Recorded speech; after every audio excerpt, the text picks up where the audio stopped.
Good night, good night, good night. There's no introductory music. We're going to jump straight into the program. What's everyone doing? If you hear me like I have a more bass in my voice, I am truly under the weather. And I thought about canceling the show, but I figured it's the day before D-Day, so I should have the show. But if you see me drop off early, don't be surprised. It's been one of those longer days. It's not getting any better. I picked up a bug from the most unlikely of places, and I got to rethink what I need to go back there because it's not the first time. Good evening, everyone. Welcome to the podcast. We're going to talk about Jamaica football. We're going to talk about the Reggae Boyz. We're going to talk about DR Congo. I'm going to talk about your expectation, because the only people I hear, I didn't come to the chat yet. Somebody put forward Jamaica getting tomorrow. Vacation principle. Good evening, Odell. Good night, Odell. Good night, One Love. And vacation, Ponja decided to try to ruin the evening early. So we have two nations with different kind of pressure. For DR Congo, it's a chance to turn promise into legacy, bless up float management. And for Jamaica, it's about survival, resilience, and proving that chaos can still produce champions. Because those people part of the program know that we have had a ton of chaos. So when we create chaos in the administration on the football field, we're good at it. One team enters with structure, with depth, and a midfield built for control, and the other under duress, strained, no margin for error. But the ball is round, and when the ball round, anything can happen. And that's why it's an intriguing playoff. That's why it's so compelling, because it's not just about two teams. It's a match or a game with two identities. DR Congo, on paper, is the better team by a good margin. And you'll see when we look at the market value of the teams, the pedigree of the players, it's obvious. And Jamaica obviously wants to be disruptive and want to send them home so it can redeem itself from the debacle that occurred a few months ago, or a number of months ago. As I said, DR Congo has a better squad, a more complete squad. And Jamaica is one where we continue to tinker with it. We continue to add and subtract. And the question is, this is D-Day, and are we at the place and the time where we're going to get over the line? It's going to be really interesting. So tomorrow at 5 p.m. Eastern Standard Time, 4 p.m. Jamaica time, 2 p.m. California time, or West Coast time, we will start to get some inkling of the answers. And 2 hours subsequently, we'll get the full answer. It's either the coach is going to be a hero or a goat. But if you strip away the emotions on this game, which is very hard to do, the question is, good night, Dr. Dan. Good night, everyone, actually. Usher, Owen, Peter, Sherman, Owen Owens are afloat. The big question is, can Jamaica make DR uncomfortable? Because I mentioned twice already, on paper, DR just looks like the better team. More balance in midfield, more defensive security, more attacking depth, more players playing at a higher level, less team disruption in terms of continuity of players. But in any one game, it doesn't. The better team doesn't always get the reward. It's how you handle the pressure. Can you survive bad moments and seize 1 or 2 decisive openings to take advantage of them? Because we've seen Miracle on Ice before. Those of you go way back. The Miracle on Ice come from the 1980 U.S. hockey team, make a bunch of college kids who beat the Russians. We have seen Inter beat Barcelona. We have seen Leicester win the Premier League. We have seen a number of sets. Yeah, we've seen Miracle this weekend when JC won champs. Just kidding. Well, we have seen a lot of miracles. Jamaica will not dominate Congo.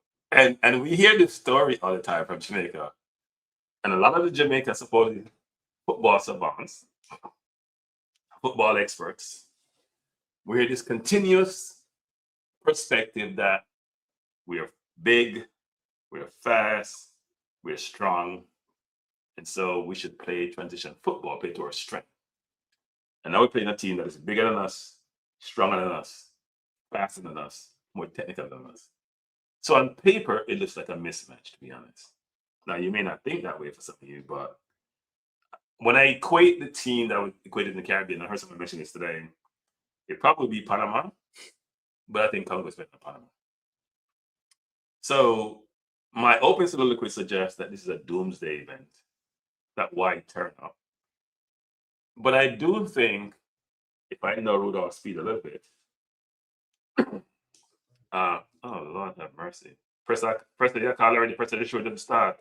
Your microphone fix it. Okay. Yeah.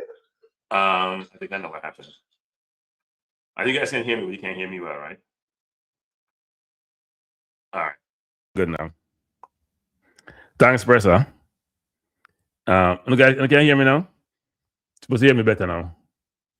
Probably hear me a snicker too, because I'm under the weather. No, it should be better now. Can you hear me now? Yeah, it should be better now. I one of my mics wasn't connected right. I apologize for that. I normally should check it every time I come in, I'm not sure why I missed checking that. But we'll sort of go through both teams a little bit first. But before we jump into that, I want to play some interviews that took place today. There were a number of them. Yeah, it should be much better now. I don't know what Newton thing is talking about. I'm trying to survive Newton thing, just like a lot of people. Let me play some interviews that took place today. There were a few interviews that was conducted with two with Rudolph Spied, one with Lati, one with Renata Webster, one with Ian Frey. I think they're all in sequence. Spied was in two different interviews. One for the pre-match interview, but one, they have a resident media person, not Simon, who is the person who asks a lot of questions of players and coaches, etc. Obviously, Simon did the same thing. So let me play those interviews, and then we can jump into a more detailed discussion about Congo, Jamaica, and my surprise team selection, and my surprise probably formation, and my surprise strategy for getting Jamaica for the line, because it is possible. So let me try to play this. I'm not here. All right, hold up. This is not working. Actually, I'm not really prepared for this. Let me try that. It fell off, it appears. Let me connect it to come to the system. All right, we are connected. And the first interview is with Rudolph. So let me look on the stream. You look Jamaica nice screen now. Let me see if I can pull them up. All right. Coach Spied, after the first game, you mentioned a little bit of chemistry issues with the substitutions in the second half. What have you been doing to instill to make sure that doesn't happen for the second game? Well, you can't be 100% sure that it won't happen, but we have worked tremendously and sufficiently, passing along more information for this game, so we'll get it right, even better. But I think the main focus here is that we bought 27 players, and all 27 look so good in training. The camaraderie is good, so I'm just having selection of dates now. I mean, you seem like you're in a good mood. So does that mean that the team is showing you what you want to see? Well, definitely, much more of what we want to see. But remember, the first game we only had 2 days. This this game. We have 5 more days to prepare. So I think that will help us tremendously. Yeah, I see. Some of your veteran players like Leon and Blake and even Damian Lowe and a few others, like really spending time with the younger guys and just walking around with them, having conversations with them. How important is that to integrate the young guys with the veteran guys? That's very important. We had some new players. 3 that never played for us before. We even had players who were on the fringes that came to the team and is actually starting. So in a way, it's a transitional stage for those players. So it's good for the veteran players who have been here, just incorporate them in everything and show them the ropes. I'm sure they perform well. Thanks, Coach. How does it feel to think that you're only 90 minutes away from the World Cup? Yeah, it's an amazing feeling. We had this a couple months ago in the National Stadium. We would have liked to win it there, but now we're blessed, so we get another opportunity, and that's what we're looking forward to doing. Is it a real dream for you to play World Cup? Of course, it's every kid's dream. I was just thinking about that on the bus ride over here. It's what every kid dreams of, and we're so close to making it happen. So you grew up in Coconut Beach, right? Coconut Creek. Coconut Creek. Dad played in the Jamaica youth national team. Mom, University of Hartford. Sisters on the Reggae Girls. Yeah. And your grandmother's in the U.S. U.S. National Women's Hall of Fame. Fame. All right. How did you was it a family decision to choose Jamaica? Like how did that all come about? Yeah, it was a family decision. I mean, just to play soccer to begin with. My mom and dad met in Hartford University in college. So yeah, when I was born, it wasn't really a choice, but I was born into it, and I loved it ever since then. But it's for playing for Jamaica. I mean, I have a lot of love for the country, and yeah, that was just my decision. What was it about the Jamaica choice as opposed to the U.S. choice? Yeah, I mean, Jamaica is where my dad was born and raised, and there's a lot of passion, a lot of, there's just a lot of opportunity here to take a team to the World Cup that hasn't been to the World Cup in 26 or 28 years. It's going to be amazing for the country. So what's it going to be like to play in the World Cup at home in the U.S.? Yeah, I mean, we're focused on tomorrow. We got to win tomorrow first, and that's all we're worried about. What do you think about the Congo team? Yeah, they're a good team, fast, strong, compact, good defensively, and yeah, it'll be a really good game tomorrow. Ian, how would you grade the chemistry at the beginning of this camp and where it is now? Oh, I mean, the chemistry is always good. I feel like when we come to camp with these guys and Jamaica, team's always together. Everyone's really nice, really supporting, and as in terms from the start to now, I think we've gelled really well, and it's going to be really nice tomorrow. Has that also been shown on the actual pitch during practice? Is that chemistry improving? Yeah, I think during practice for sure. I don't think it showed as much the first game, but that was we just came into camp or whatever. But now it'll show in the second game for sure. Thank you, Ian. Thank you, guys.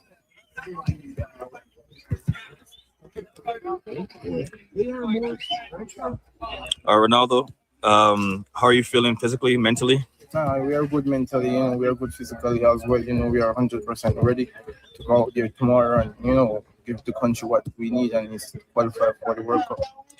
And, you and I spoke earlier in the week, the Jamaican fans overwhelmingly decided that you had a great game, right? But how do you reset, refocus on a new team like Congo, who's on this paper is expected to win, but how do you mentally prepare for that game? No, it's all come down to the players, to the team, we just need to work as one, we just need to be, coordinated, for this game, and we'll be just fine, follow the coach's instruction and go out there and play our best football, So as I said, we are ready, we are motivated for this game because it's one of the game of our life, to qualify for the World Cup. So yeah, we are ready. There was a lot of conversation about the team's chemistry in the first game. Do you see any improvement since practice at the start of the camp to where it is now? Yeah, there are always improvements and there are always room to improvements, So yeah, day by day we are getting to gel with each other. We know each other, So yeah. The most important thing is the 3 points for me, and we get that the last game, and we are going to get this game. Ronaldo Romario Webster. Yeah. I take it your parents were fans of the Brazilians. Yeah, my dad, yes. What will the match mean for the folks back in Westmoreland? It will be so important. They are looking forward for a victory, and they are looking forward to celebrate with me and the team, So yeah. It's important to get these 3 points. So yeah. Where's your mom going to be watching? She will be watching in Westmoreland. In Westmoreland. Who else is going to be with her? My brothers, my family, my whole family will be with her. What do you think about the Congo team? Yeah, as I said over there before, it's a good team, We just we just need to focus as one team and ready to fight and win this game. So yeah, we are just focusing on ourselves now and how we will be going into this game and execute the coach's plan. Thanks, Ronaldo. So how does it feel to think that you're only 90 minutes away from the World Cup? Yeah, it's a great feeling. It's one that we're you have to take honor in having. Not a lot of people get this opportunity, and we just want to make it right and make the people back home proud. Is it a real dream for you to play the World Cup? Yeah, of course. I think it's every footballer's dream. The biggest tournament in football, so it's something that we want to be a part of, definitely. You led your England under-17s to under-17 World Cup champion.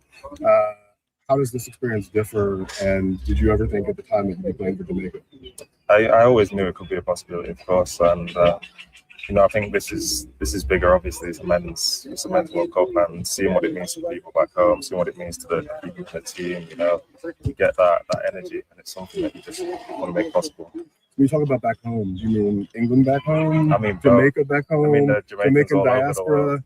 Yeah, the Jamaicans all over the world, whether they're in Jamaica, whether in America, whether in England, so just making them proud. Who will be your first call after the match? First call after the match will probably be my mum or dad. And where are they going to be watching? My dad's watching in England. And where in England? They'll be in London. There's an event going on where a lot of Jamaicans are getting together to watch the game, so it's a big community there. What do you think about the Congo team? I think they're a totally different opponent. They're a lot more physical. They play direct. They like to counter-attack. So it's something that we have to nullify, but they have weaknesses as well that we can exploit. And that's what we'll be going through today and then tomorrow in our meetings. So what would be the main key of this game? I think taking our chances. We had a lot of chances against New Caledonia and we didn't take them. But if we take our chances here, I think we can get the job done. And as far as that back line, that chemistry with yourself and Pinnock and whomever is in that starting lineup, do you see the chemistry growing? Yeah, for sure. We've been together for a long time now, and we grow every day. We're good friends off the pitch. Everyone's together. It's a family, So we just need to lock in and keep building on that. How did you feel to be here in Guadalajara, in Mexico? Yeah, it's been a great experience. We didn't expect so many fans at the last game, and they turned up and they made it a really good experience. Thank you, guys. Thank you, Joey. Thanks, guys. So that was Mr. Lati Badir, who was captain of the England under-17 team that won the World Cup. So he's had some experience. As he said, this is grown-up football. This is not kids football. It's a whole different experience. And each of them indicated that it's their desire and it's their wish and it's their hope, something that they aspire for to play in the World Cup. It's kind of funny because I remember some Jamaican footballers said Jamaica can't do anything for them. Well, if you play for Jamaica and you get to the World Cup, it's doing something for you. So I'm just saying, not to bring up old thing, but I think people don't understand that the collective can help you in some way, shape, or form. Even if you have achieved as an individual a lot of personal goals, you do need the collective in a lot of instances to help you achieve other objectives, which you can't do by yourself as an individual. I think someone mentioned in the chat that Webster needs to work a bit more on how he does interview. I do think it is not a Webster issue. It's a Caribbean issue. And it's a Jamaica issue. So when I listen to, and look, people come from more challenged backgrounds, it may be difficult in the public domain, especially if they have not been trained to really come across well in these interviews. And what I notice is, in a lot of instances, even if people come from challenging background, like the UK, for example, a lot of these kids, when they interview, they are much more thoughtful in what they say and how they say it, actually. So I do think, I hear, it's Andrew Peart, who's the new director of football. I hear him talking about not just the technical side, but the mental side of the game. And to me, the mental component is informed by how you train people to think and how you help them develop and evolve as a human being, inclusive of their mental development, mental growth, and how you educate them. So it's not just teaching them how to play football, but teaching them to be good human beings. And part of that is how they communicate. So it's not like he was terrible, but it's not something he appears to be totally comfortable with, which is important actually, because you're presenting yourself, your family, your country, and you're going to be put in this situation on a continuous basis. And if you get to some place like the World Cup, it just gets magnified 100 times. Now, Rudolph Spied did do an interview today, and by the way, Rudolph Spied does represent the island well.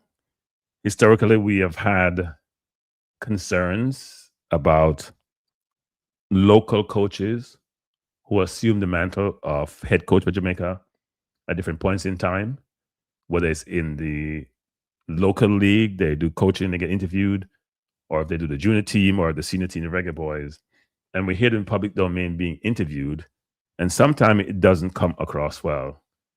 Well, I think we may criticize Rudolph Spied in a lot of different respects, but I do see each time he does an interview, I'm sure the JFF feels good, and I'm sure Jamaica public at large feels good. They may not support him in a lot of different ways for different things, which they're concerned about, but interviewing is not one of them. So I haven't listened to this interview yet, so I'm listening at the same time you do.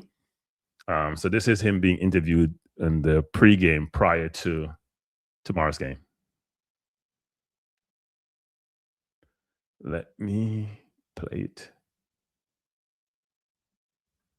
Uh-oh. What did I do with it? I apologize. I don't know what I did with it.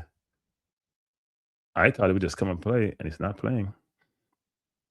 I will have to find it and play it. Give me 1 second, people. I don't know what I did with it. I had it here a while ago. Okay, here it is. Good afternoon, everyone. Welcome to this Match Day -1 press conference from Team Jamaica. We have head coach Rudolph Spied and team media official Simon Preston, who will be moderating today's press conference. So just a reminder that we have simultaneous translation available. Can you hear that? Because I'm not hearing it well. Something is wrong here. It sounds like it's 100 miles away. Did you guys hear that? Let me know if you hear that, because I couldn't hear it very well. Sound like it was. Let me go if you hear what I just played, because I'm not hearing it well. I'm not sure what's happening. It needs to be louder. English, Spanish, and French, and it's very important for you to please raise your hand and wait for the microphone. Simon, you have the floor. Thank you very much, Laura. So we kindly ask you to raise your hand, and once you're called upon, then you can pose your question to Coach Spied. Thank you very much. Sure. Yeah. Hello, sir. Hello. Hi, so I just got 3 questions. So we've been hearing that during the first game against Newcastle, you've changed your team and did not put your full squad. So my question is just to know, was it your full squad, or was it just a team to just change? And then obviously, I know that you hope that you was going to win that game, but I just need to know if this was going to be your full squad, and if it's going to be the good squad that we're going to see against Congo. It was a full squad. That's the same squad that we brought. Those were the players who played in the first game. Next question. Please raise your hand first. Yes, thank you very much. Go ahead. Hi, hello. Do you think it's the most important game in your country, your selection in the last decade? And what do you expect about the public tomorrow? Thank you. At this particular time, yes, it's the most important game we're playing. Remember, we had gone to the World Cup before, so I'm assuming that that game to qualify us to the World Cup was very important too.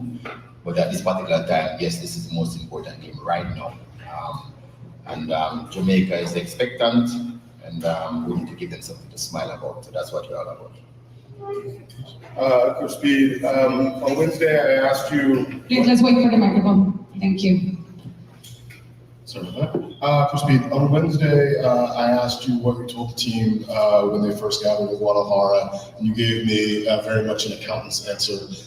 Gather the team, give them the information they need, tell them what the expectations are. But you also spoke very eloquently on both Wednesday and Thursday about the history associated with this game. 28 years since Jamaica qualified, and the hurricane, obviously, last year. I'm curious, how do you think about managing the context and the stakes of the match for your players? Do you talk about it with them, or do you try to make it just another match? No. We'd have spoken, players and ourselves, because that team effort, both the players, coaching staff, and everyone, that this game is of the importance of the game, not just to our country, but also to themselves, personal pride, what they would have liked to achieve in their playing career. So they are aware of all the stakes, and I think they'll give their best come tomorrow. Hi, Coach. I'm right here. So I have one question for you. You are 90 minutes away from this crucial game against DR Congo.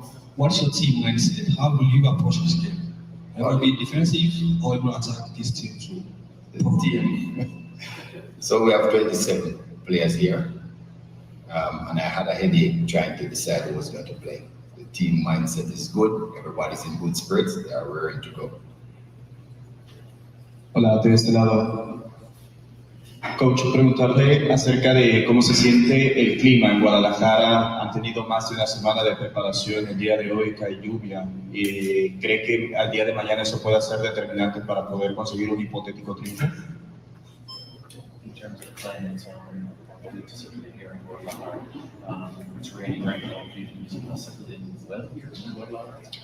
I think we would have needed more time. Mexico is a nice place. We would have wanted to be here like for a whole month, maybe build a camp for ourselves here. But you know what we had to work with. 2 days before the 4 game, 5 days after. We are just making with what we have. So it doesn't matter, rain or shine. We know what we came to do, and we're going to do our best. Hi, Coach. I go by the name of Dieu merci. I just had 2 questions to put you. I don't think that your team has already played versus the Congo team. Do you have an idea about the Congo team? Is the first question. And for the second, what can be the key for your team in order to win versus the Arsenal? Yeah, we have an idea about the Congo team. I did travel to the African Nations Cup to watch them play personally. Also, we would have seen they have been very active over the past 2 years, and done extremely well. So we know the quality that they bring, and we know what their expectations are. But we ourselves have our expectations too, and we understand that we have to do, and we are prepared to do it.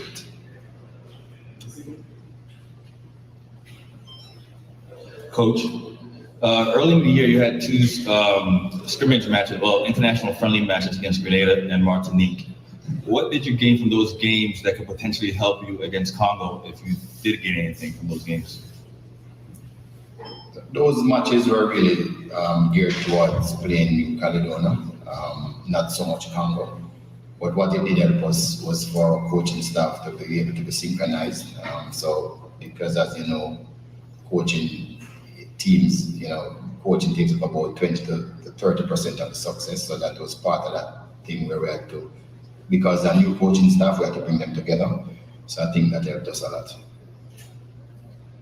Yes, Coach. Is Granny Nikosimba. Tomorrow is the historical game for both countries.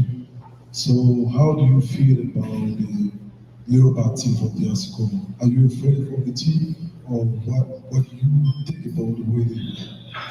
If we're afraid of Congo? Yes. David versus Goliath, my favorite Bible story.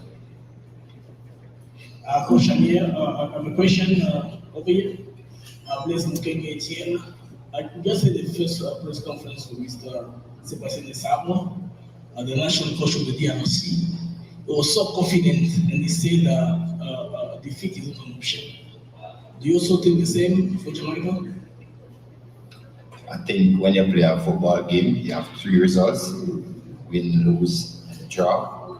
So we understand all 3. I think it makes us more dangerous because we understand what might happen. But of course, we know that the prize is World Cup, and that's what we're aiming for too. Hi,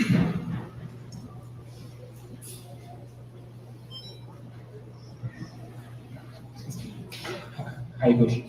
You said that you know very well the team of Congo, the squad of Congo. What is for you the biggest strength of the Congolese team? Oh, they are very good.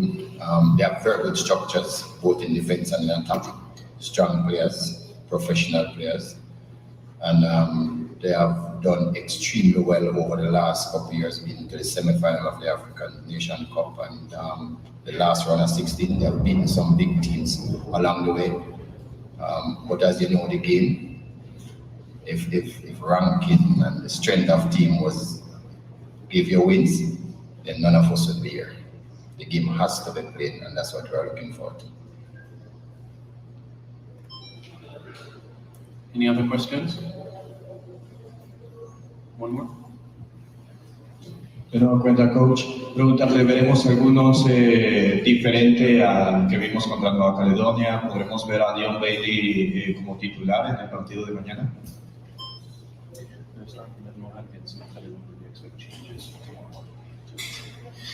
It's possible.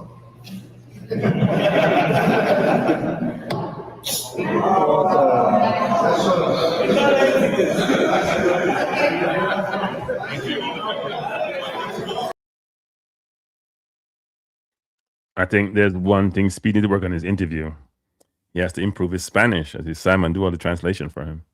I was trying to, when the man's speaking, I'm trying to slow him down so I could understand. But you know, when your Spanish is not that good and somebody's speaking fast, you're like 4 words behind every word that he says. That's me. But apparently Simon is fluent in the language, so he's able to translate for Speed. But no, Rudolph does a really good job of interview, actually. He didn't answer the second part of the question. The person from Africa, I think it was, who said, no, another person before that who said, what were the key for his team? And I think he normally don't answer those questions anyway. I'm curious to hear what he's going to say. I think in the interview that was done with Lati, he mentioned the need for us to take our chances, which is something that we have struggled with significantly, just period. If you think about the game in Jamaica against Curacao, we had 4 or 5 clear-cut chances, simple chances. Bobby Reed got the first one. That left foot shot to keep a save. It's basically a tap-in, for Christ's sake. And Nicholson got one. Cod got one. A lot of people got chances. If you don't score, you can't win. Now, the interesting thing about the game coming up between Congo and Jamaica is that you hear the point about Congo being counter-attacking team or a transition team, which probably was their history for a while, actually. I think the game for them has evolved over time under the new coach. So they have because I've been trying to do some research on them more recently. They have better spacing. I've watched them play a couple of times, but not enough to be as informed as I'd like to be. But in doing more research, they have better spacing in terms of when they possess the ball. Their build-ups are more intentional. Their strength is mainly in the middle of the park, which I find really interesting because, to me, normally if you win the middle of the park, you probably more than likely can win the game unless somebody score a goal on you and then just lock it down. They have more midfield control. I mean, Sideki from Sunderland is their primary person. And they have more modern understanding of how to press and how to slow the game down. And my concern is that when I watch Jamaica play over a period of time, teams that can match us physically, but also just better technically, give us a very difficult time. I.e. US, i.e. Panama. And that's going to be a challenge for us if we are not able to figure out a strategy to beat Congo. I remember going to watch the US play Jamaica play against the US in St. Louis. And I was so disappointed in the coach and his inability to adjust on the fly. And so I've brought in with me a person who's not Jamaican, who's been making the rounds, I see, as it relates to the upcoming game, because I saw him on somebody's channel. So I figured he'd come on my channel too, since he's making the rounds. Come on my channel and talk about this. Even though I heard somebody say, oh, why do I have a Trinidadian Panipin, I'm sure? As if the only people who cover the football for Jamaica are Jamaicans. Like, nobody in the world should cover it. Congolese can't cover it. Americans can't cover it. Only Jamaican. That's asinine type of perspective is something which we have to burn out. So I burn it out. Andre, good night. How are you doing? I'm doing very good, Cranky. Couldn't be better. Couldn't be better. Couldn't be better. No. So what are your thoughts on the upcoming game between Jamaica and Congo? And part of the conversation has to be around, I don't know if you follow the Congo team, but they have a lot of strengths. They have some weaknesses too. And your perspective about what strategy Jamaica can employ to allow them to be successful in this game. We can talk through the offensive and defensive strategy that Jamaica should pursue and what system of play they should utilize to enable them to be successful. Look, you know, when we have these conversations, we are talking with just a limited amount of information. We don't have as much information as the coaching staff. That doesn't stop people like Maverick from being experts, so I don't think we should stop us. But you know, for what's at stake and what the squad that Jamaica is working with at the moment, and we all understand to some extent what Congo is capable of doing, and the fact that they are the favorites to win this game, based on ranking and everything else. I think, but we understand that football doesn't normally play out in the way in which it's expected to play out, and I think Jamaica have a chance, just like Congo does, to win this game. And I think that Jamaica have to. I think the first thing that needs to happen, whatever the coach decides to do, I think Jamaica's opportunity to be successful in this game is in the details, right? The details, the minute details, his ability to communicate what he wants in detail and get the players to buy in and do it for every second of the game. I think it's important for Jamaica to set the tone, of the game and not allow whoever imposes themselves in the game first. And I think a good point of reference for me, I don't know if you would agree, is the Chelsea Arsenal game at Stamford Bridge when Chelsea went down a man. I think Chelsea's behavior in that game, I think, is a similar type of behavior that's going to be needed to get an outcome in this game.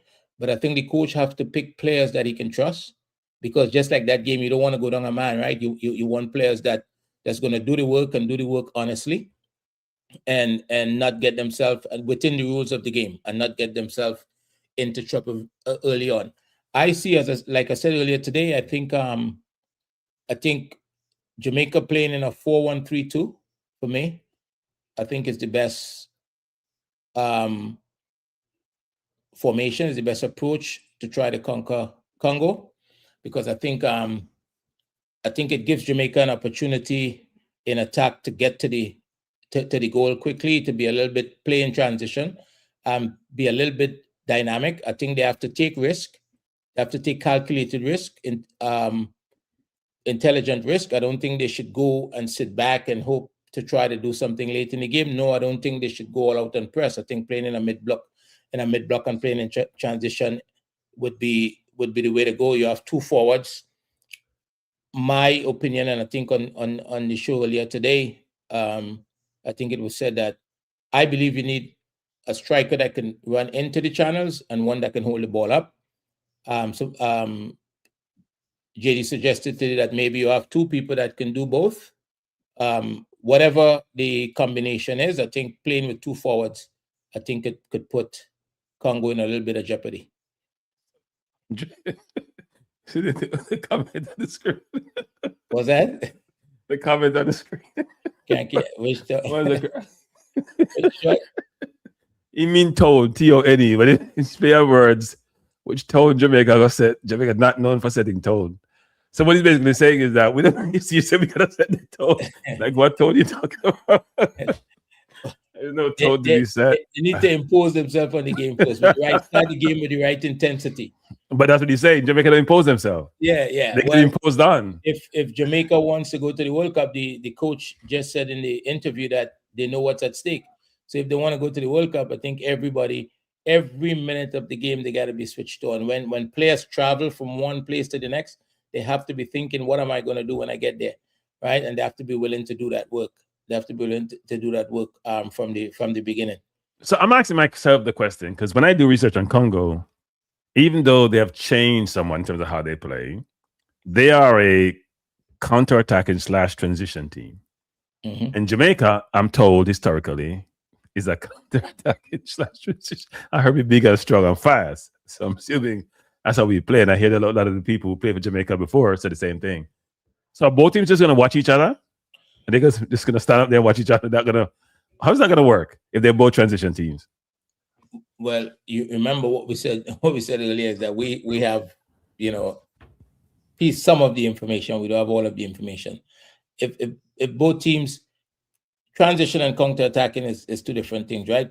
They may decide to sit deep, right, and try to play counter-attack. I think Jamaica need to be a little more aggressive and play in transition. And we saw was it a year ago when when Jamaica's coach played against Inter Miami in Miami, right? We saw him being able to get his idea. You mean Cavalier played against Inter Miami? Right. But the coach was the coach of Cavalier. Right, as the coach of Cavaliers, and he was able to get his ideas over in terms of how he wanted the team to play in transition, and they had some good moments, right? I don't know if you could remember that game. They had some good moments in that game, and I think actually they should have scored in that game, and they should have scored the first goal. Remember that kid that missed the tapping at the near or far post? They had a great chance to score and they didn't score. They messed up, and after that it went south. Actually, and that's what I would expect from Jamaica, because he also said in one of his recent interviews that he believes he has better players now, so he expect to have a better outcome with the players that he have in terms of his ideas. So I think that's what we're going to see. So everyone in the chat, I truly appreciate it being here. It's the preview show before we take on Congo tomorrow, 5 p.m. Eastern Standard Time. The game is on Fox 1 in the US. It's normally on DAZN in Canada. I'll check and make sure of that. And then also in the UK and also in Jamaica, normally on Rush, but I'll just check and confirm that. And by the way, while you're here, if you like the program, we'd appreciate it if you hit the like button. We're trying to make sure as many people get to view the program as possible. So if you hit the like button, I'm told the YouTube algorithm cascade that out and bring more people to the platform. And if you have not subscribed to the channel before, please do so. Now, what do you think? What are the strengths of Congo? Because I haven't heard any party apart from Jamaicans the Jay gonna win. I've been surveying YouTube and going to different forums. I haven't heard anyone. In fact, I listened to Robbie this morning on AFTV, and he's always spotting his Jamaican gear, and he and Flex were talking, and they were just shaking their heads, right? Basically saying it's going to be difficult. It's not impossible. That whole resignation you get to say, we're in it, but man, it's an uphill task. So what is it that Congo does so well, in your view? And I can chime in. Why do you think they're so difficult and going to be difficult for us? Because one thing I realize is that they don't give up a lot of goals, except maybe the Senegal. They don't give a lot of goals. Well, they're very physical. I think everybody knows that. They defend well. They play well in transition. I think, when you play in transition and you have quality players, you do that. You can do that very well and move the ball from your goal to the other goal in seconds, right? And I think they do those things very well. But I think what they do well, what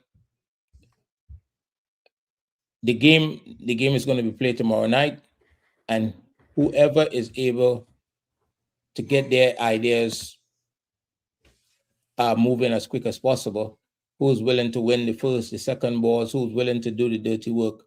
I think I referenced the Chelsea-Arsenal game earlier, right? And I know you remember that game. Arsenal is by far the better squad. They have the better squad. I believe they have the better team. But Chelsea made that game extremely difficult for Arsenal. And Arsenal was lucky to walk away with a point. And I think Jamaica have to behave in the same manner against Chelsea. So for me, if I'm involved with that game, I'm concerned about, I'm going to be aware of what they do and try to, but I think I'm going to be more concerned with what it is we need to do to win the football match. How are we going to limit? How are we going to make it difficult for them to do what they want to do? And I think you would agree that footballers are good when they have space. Space gives them time, and you know, even you in the video you used to use in the beginning of your video, get some things done because you had some time.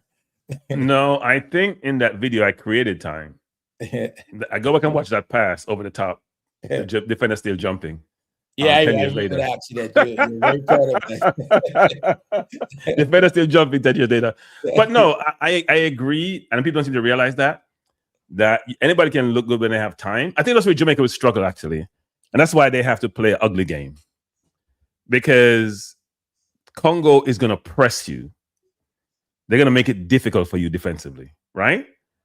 Because they normally sit back and you come to them and then they hit you in the transition. Right. We're not going to be playing their game. So in those situations, I think the better teams will have more. The better team will have more possession, and then you'll have to play transition versus them playing transition. And the center of their defense is not the greatest. Tanzumbi, whatever the name is, from Burnley is injured.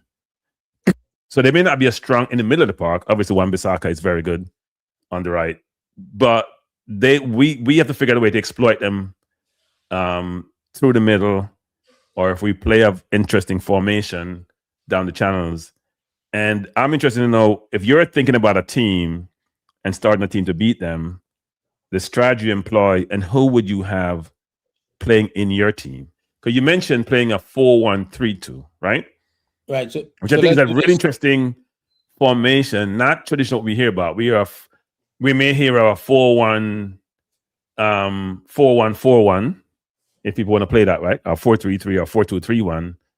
But a 4-1-3-2 is an interesting formation. I have my different view in terms of what I would play, but it's an interesting one. What would you play? I would play 4-4-2. And I'm going to shock some people with my view, which is I think this is a game for Cephas and not on the wing. So I always go back to Leicester versus Man City when they were at the height of their powers, and when they play a very high line, and when they dominate possession. And my idea has always been, how do I beat that if the team is just better than me, but they have some vulnerability in their defense? Because I think if you play Cephas up top with Kadamarti, then you have to talk to your midfield and your defense about the deftness of the pass. Don't just kick the ball. Play the ball in the channels so you can go get it. I don't think there's anybody on Congo's team that has his speed. Now, people may not like his game, and yours truly has criticized him quite a bit, but I don't want to play a Jamal Lowe who's slow and a Kadamarti who is not that quickest. If you're going to play real transition football, and when you win it and they're vulnerable, so they have to try to recover, you can get the ball at the field to him. Because I remember when we played the US, you and I went to that game in Dallas, Texas. Yeah. We should have won that game. Cephas had a 1-on-1. We played they battered us in that game. And people forget. They beat us 3-1, but it was 1-1 last minute goal by Burke. We've talked about this ad nauseum. But in that game, Cephas had a 1-on-1 with Turner because we're playing deep. He's so quick. He ran by the defender. He wasn't there. He should have gone around the keeper. He didn't. We won't get a lot of opportunities to get this team to score. But I do believe that we need about 4 goal scorers on the pitch with the view they're going to suffer. When we get an opportunity, they have to go forward. Somebody's impatient. Good night. Good night, Cranky. Hey, it's Cranky. Yeah, this is Wayne from Canada. Hey, Wayne. Call me Butcher. You know me, I listened to you a while ago. And you make lots of sense with the CFAS. Cause me I think about the team, and me I say, no, you give me I listen you. You're the problem CFAS will create for them. You see, they create CFAS will keep them from committing too much people forward. CFAS give them just that present.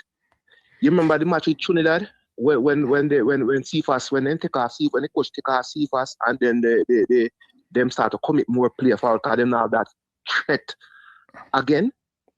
Yeah, I mean, what you're saying is what I'm thinking also, which is this: it's not only that he can get in the channel and run by them, it's also that when a team is pressing you, there's few space between the three lines of defense, right? That they have. If they're pressing you really hard at the field because they're confident and you can get by them. Now, if they're concerned about CFAS, they will increase that spacing between the first and second line of their defense. So you'll have more room to maneuver behind the second line of defense. So it's not only about running the channel, it's about you getting some breathing room because the speed is going to have to create that. And you're so right, because what's happened, CFAS will be like one of the most important outlet.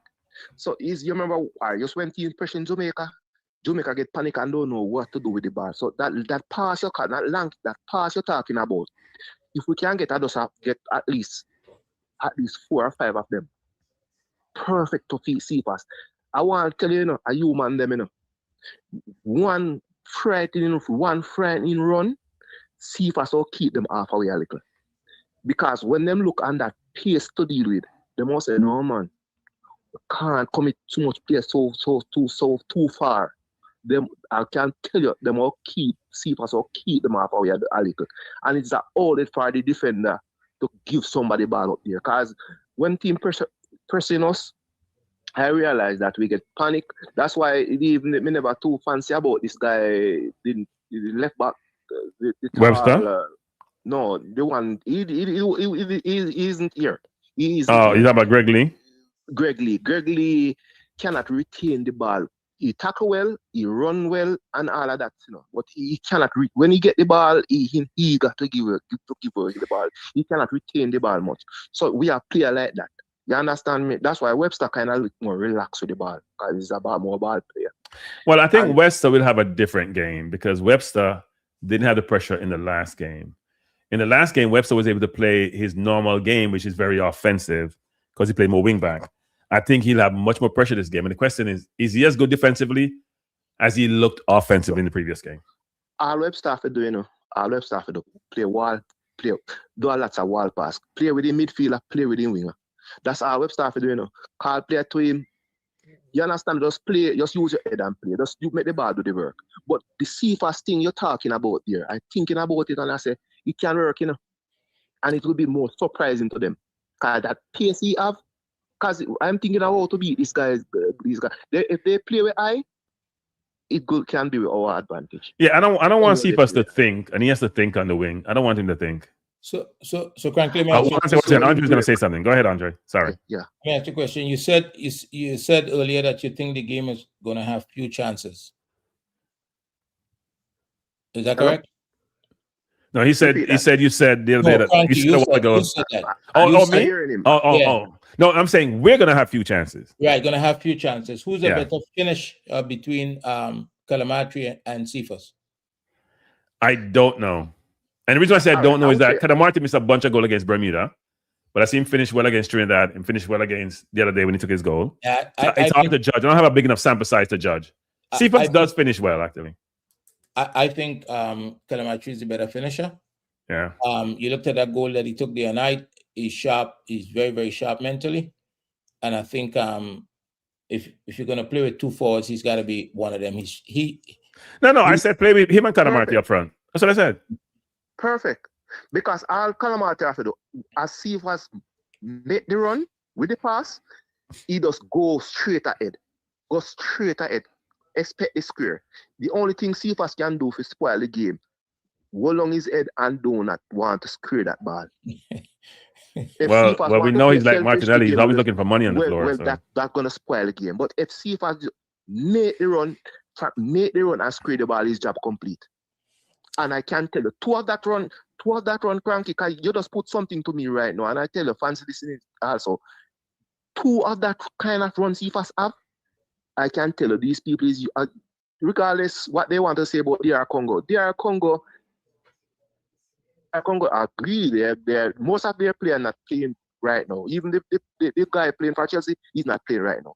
You understand me? Most of them, two of the defenders sick, most of them not playing right now. Even the one playing in La Liga League, he play roughly about 6 games. They're not playing. They're kind of much rusty in a sense. But I can tell you, any old CFAS make two of that blinding run, I can tell you, because CFAS have a pride in his pace. They're not going to be committed. I can tell you. And it's a perfect, because what you say, it makes lots of sense. I hope the coach listen. I think the coach has his own idea. Coach, I know, but we are fans. You have to, just like the guy, the coach and the forum say, we have to plan a way how to win, not only how to defend, how to win. Yeah, you can't just defend. You're trying to get to a World Cup. You can't just defend. Yes, you have to make the opponent fear you also, right? And so this is a way. Yeah. This is a way. This pace frightening, and we have to use it to our advantage. Yep, no, I agree. Yeah. All right, man. All right. Yeah, man. Thank you for the call, man. Yeah, thank you. So that was Wayne from Canada. No, Andre, I mean, I do think, I'm go back and forth with CFAS, right? But I'm thinking about what strategy you can deploy, allow you to be successful. I think that person, I'm telling you, when I watch, I always think about the Vardy against Leicester City against Man City and how his speed just destroyed them. But what you need, and that's why I would love Ravel in this team, I have to say that, people, is somebody who can get him the ball between the lines. You don't have to pass the ball directly to him, Just pass it away from the defender at the right pace so he can run onto it. And hopefully we can get that tomorrow. Hopefully that's something that Speed has thought about. I'm not sure he's going to play him, but I don't see how you go another way to beat them, to be honest. Well, I'm not going to get into who should fill the position. I will describe what I think is needed from the two forwards, because there's some people in your audience that's committed to certain players for different reasons. Well, no, I hear people talking about Bailey. I have said this. Which Bailey? You have two Baileys. No, Leon Bailey. I have said this. Leon Bailey should play ROTF.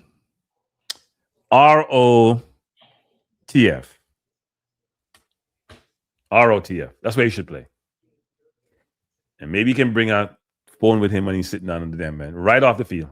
That's where he should play. ROTF, people, right off the field. There is no way, if you were Rudolph Spied, you can start Leon Bailey. I'm sorry. And if you do, they don't know where you are. And you guys who are Bailey's supporter, can be mad as you want to. The player touched the ball 22 times in the last game. He had 10 turnovers. And he had no value. When he came on late, so the other team is supposed to be tired, against an inferior team, he added no value. Now, Andre Brooks didn't add a ton of value either. But Andre Brooks wasn't playing on the wing where he's supposed to be playing. He played 2 games AM this year, but 30-something games he played on the right wing. Right? Campbell had a poor first half, I would agree. As soon as he started getting to the game, he was taken off. Ephraim Mason Clark was forced to go inside, and we pushed Webster up, which is not something he's used to when he played at Coventry, which makes the game very, very difficult to execute. These are not excuses, these are facts. But there is no way, if you know anything about football, at least if you're a YouTuber or know about football like me, maybe your view is that, you know what? I don't see how he gets on the field. Period. Not even change, not even substitute. The player is not an asset. He's a deficit. He's not an asset. Turns around like a gig. You guys who are that person's supporter, please tell me when he's had a good game for Jamaica more recently. And please tell me what value he brings. Now, he may come on tomorrow and score, and you guys like, see, Cranky, we told you. But when you do that, that means you're sacrificing somebody else. I think the player would like to get on the field, but he may not get on the field, will be the kid, Tyrese Hall. He's the only midfielder who can carry the ball. He's the only midfielder who's truly comfortable in very, very tight spaces. But this game may be a little bit too physical for him. Because his first year of grown-up football. So it's going to be interesting. Let me take some comments from the audience, and then we can go about preparing our team that we want on the field. I know what my team is. But as I said before, most persons I've seen who have talked about the game, who are making predictions, even the odds makers. Congo is like minus 200 and Jamaica is like plus 350. I don't even know what that means, except it's not good. It's not good. And I'm sure the coaching staff is relishing that. I'm sure they would like that going into the game as underdogs and have the opportunity to do something, to be brave and do something great tomorrow night. You hope so, right? No, I don't think the team is fearful at all, but you know what they say, Mike Tyson says, everybody have a plan till they get punched. So let's hope that's not the case.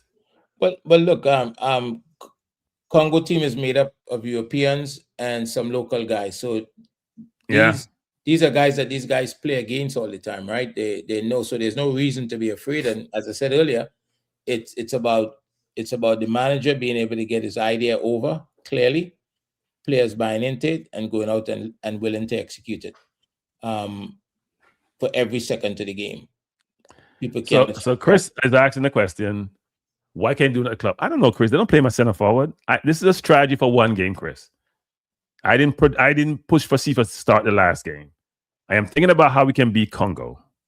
How can we beat this team, which is defensively stellar? They're not the best offensive team, but now that Wissa is back, they may be better. But defensively, they're a difficult team. Between what's his name, Makai and DT in the midfield, those two control games. They're physical. They control the game well. It's hard to get the ball off them. And going to get the ball to where they want to get the ball to. So how do you counter that? You got to force them to play deeper than they want to play because they know we don't keep the ball well, so they're going to press us.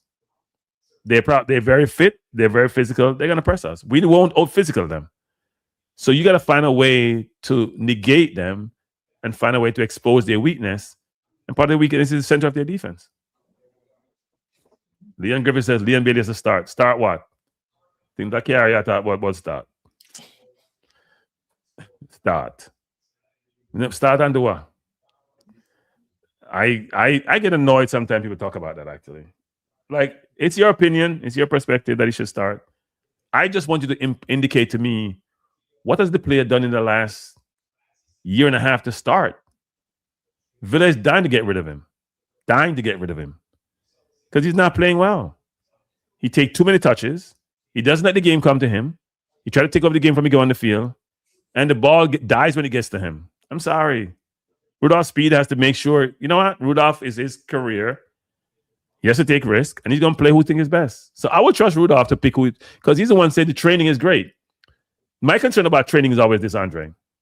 Mm-hmm. You train against similar people, and you're going to look great. Yeah. And you're going to play against a better opponent. It makes it more difficult. Good night. Hey, Clanky, how you doing, man? I'm doing well. Who am I speaking to? Mason, man. How you doing, Mason? I'm good. Hey, you don't think we're giving the Congonians too much props, man? Because I think, you know, the way how I hear them talk about us, like we can't play football, we can't this, they're gonna do this, they're gonna do that. And for us to sometimes sit down and give them that props.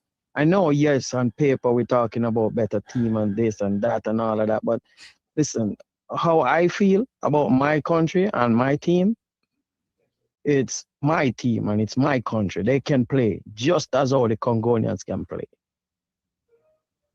You don't think we're giving them too much props?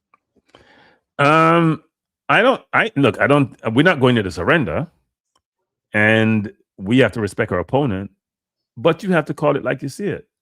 Right? But they don't respect us because, you know, listen, the question is, who is they? Is that the Congo team or the Congo fans? All of them for me is the Congo team because they are one, right? Really? The Congonian team. Like tonight, I hear a guy come on and he was like, "Oh, Jamaica gonna get 6."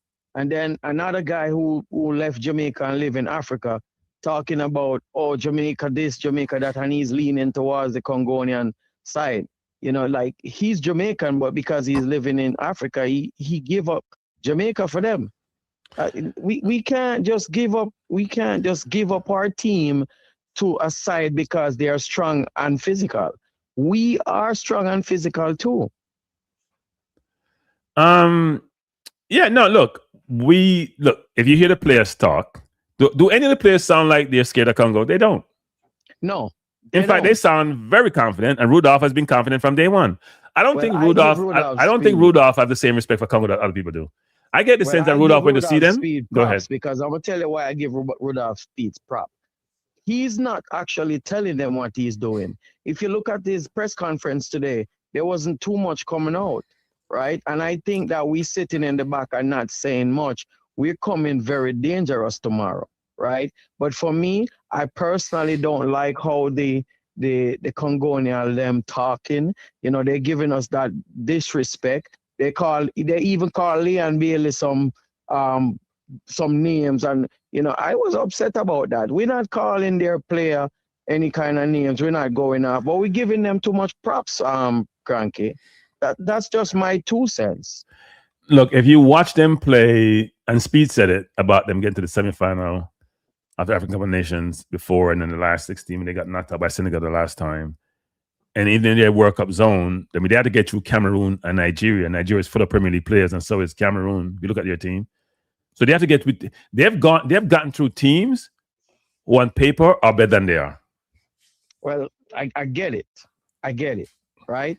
But listen, I'm gonna give you my score for tomorrow. Yes. And trust me, it's gonna be 2-1. I'm gonna tell you who's gonna score.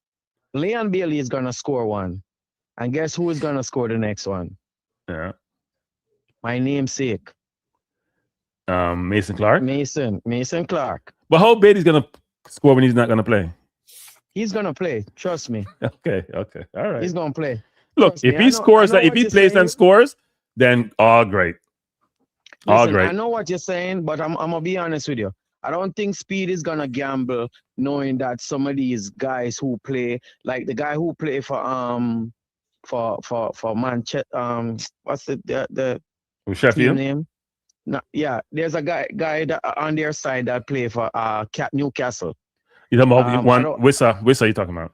Yeah, I don't think Spied is gonna gamble not making Bailey start and Ephraim Mason Clark. I know that we are going in there to win this, but we're not gonna gamble and leave ourselves vulnerable for them to come out in the beginning and knock us down. They're not gonna happen. Well, sometimes So people my just score knock is you down, 2-1. Sometimes people just knock you down. It's not, you don't want to knock you down, and just knock you down. Yeah, So but it it's not happens, gonna happen in this game. Let me tell you, I've been following the JFF, and let me tell you, Bobby Reid is my guy. I have a lot of faith in Bobby Reid, and I just feel like it's gonna happen tomorrow, because guess what? The guys them know that what they did the last time, they actually know everything that took place, and they know how the fans feel. So they're not gonna go out there and gonna play like they don't know what is at stake. They're gonna play to bring this home, and I'm backing them 100,000,000% that they're gonna bring this home. Well, look, I think everybody's backing their team. I'm sure the Congo fans that's buying plane tickets because they're confident. Here's how I view it. Here's how I view this, because it's very interesting. Did we give that same respect that we're asking for to New Caledonia? Well, I couldn't watch the Caledonia team, what happened with New Caledonia, because I was busy doing an event, right? No, but I'm asking the question though, because we talked about just people in general. Did Jamaicans give New Caledonia the respect that they're asking for from Congo? Well, yes, they did give New Caledonia the respect. Not Jamaicans I know. Not the Jamaicans I know. No, they give them the respect, but they wasn't like flamboyant with it like how the Congonians them is doing us. Because when the Congonians are coming on YouTube and talking about, oh, playing with Jamaicans is like we're training, and oh, we're gonna do this and we're gonna do that, and the way how they behaving, Cranky, is like they're already in the World Cup. The game not even played and they're behaving like they're in the World Cup. They're not there yet, and they need to understand that until the game is played and somebody win, that's when you get in there. Right now, nobody's in there. So we have to play first before we said, yes, we are there. And that's how they're carrying on. Look at some of your comments. Some of them are in there commenting. Yeah, I'm busy just between this and doing other stuff, so I haven't looked at all the comments, but I would go through them and see what's happening. Yeah, some of them are there, but listen, man, my score is 2-1, so keep on going with the show, man. Good job. All right, thanks. Appreciate it, sir. Yeah. All right. Good night. Frankie? Yes, go ahead. Yes, but Andre, go ahead. Ever since it's been a couple of years now since I've been in this space. One second, caller. Go ahead, Andre. Go ahead. And every time Jamaica played Trinidad, the score would be 7-0 Jamaica. So I think it's a little bit rich that people in this space is trying to tell the fans of another team how to support the team. I think that's a little bit rich. I think it's a Jamaica thing. No, will I forgive Mount, but we don't like take Mount? Yeah, because do so don't like so because me, your people, they were talking about New Caledonia. They were talking about New Caledonia. Sorry, caller. One second, caller. They were talking about New Caledonia. They were talking about Congo. Before we played New Caledonia, they were talking about Congo. Go ahead, caller. Sorry. First time caller, Cranky. All right, bless up. Yeah, Kenneth in America. What you have to say? Well, the New Caledonia, yeah, they're gonna be like that because they see how we're playing. You know, they're gonna be exactly. Yeah, they're gonna be like that. We want to win, yeah. What Jamaica team need to do is take in all of this bullshit from the New Caledonia and fuel we. You know, fuel we up. Go out there, do the work, get the job done. You understand? Yeah. As much as me would want to start Bailey, you can't start Bailey if I was a coach. Because Bailey is not on farm. And Bailey is not doing run backs. Bailey is going up, going on the wing, and turning on the wing. Lift up your head, steer the back. You understand? Because when Bailey, the last game Bailey went up, it was actually a Jamaican player. And the Bailey that I know would have beat his man and crossed the bar. It is not the same Bailey that we know that is playing for Jamaica right now.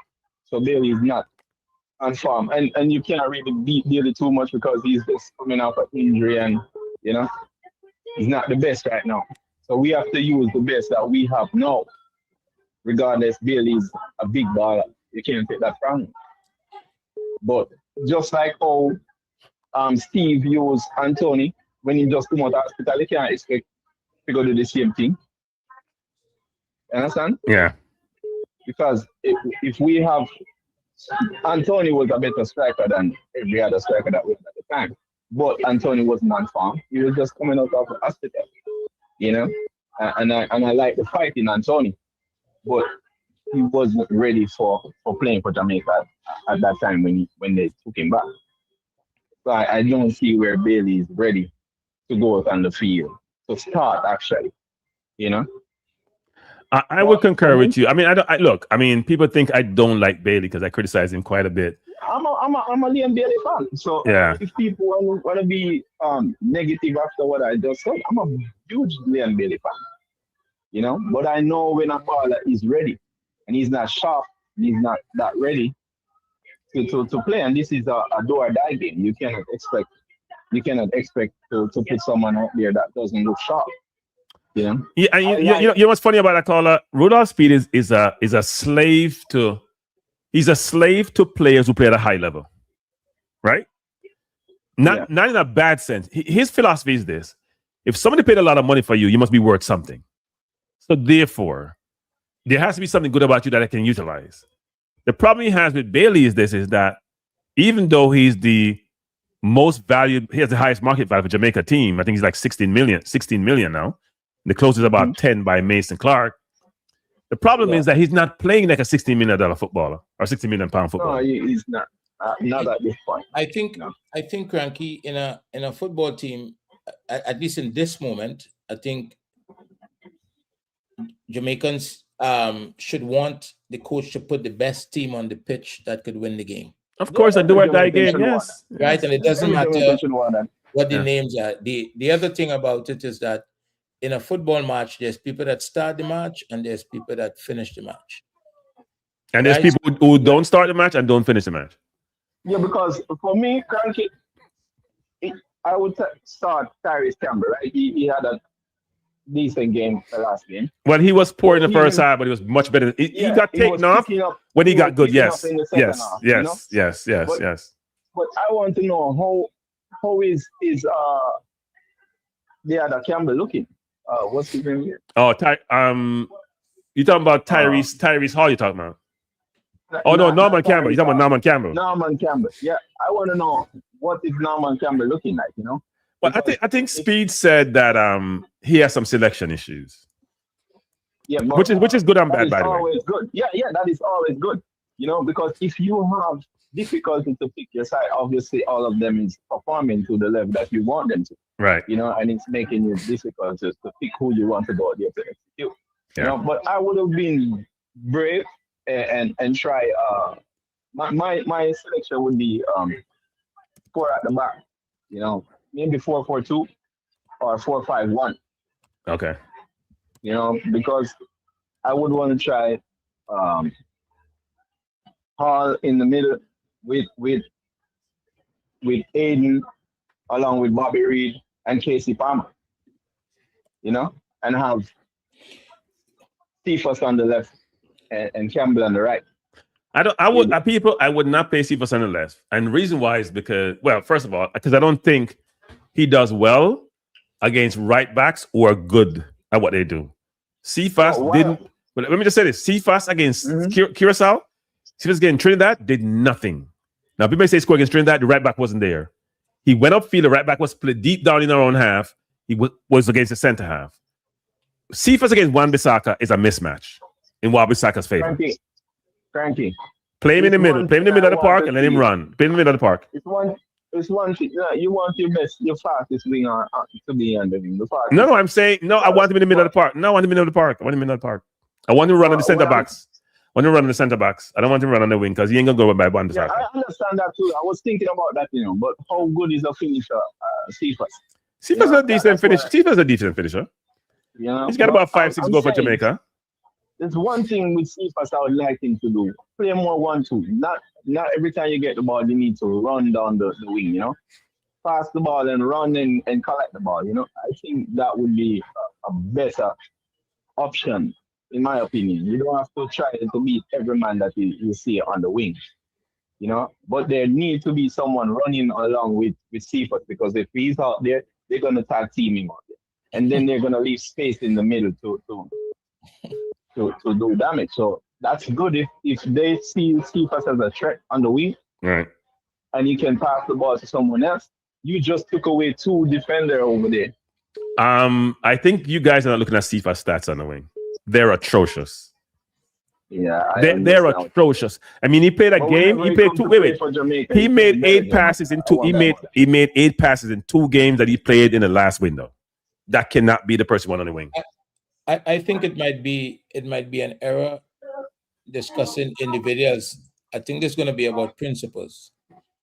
Well, no, individuals going to inform that though. Say it again. Individuals are going to inform that. Yeah, well, right, and he's got to pick the individuals that could execute the principles that he. We're gonna go through that. We're gonna go through the team actually, because we're gonna go through the team. I appreciate the call, sir, because no people are calling. No so problem. yeah, man, thanks for the call. All right, don't call back. Don't do one time thing. All right, bless up. By the way, people, we only have 230 likes and 500 people.